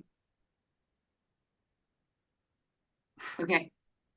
Well, Mr. Piquet and your entire team, really want to sincerely thank you for sharing your Friday with us, and for the information dialogue. Very much appreciate, and it's just really helpful earlier in the proceeding to get a better understanding, especially of some of the underlying models and assumptions. So we can better understand the record. Ideally, the parties can better understand the record as they prepare their answer testimonies. So anything at closing from you, Mr. Piquet?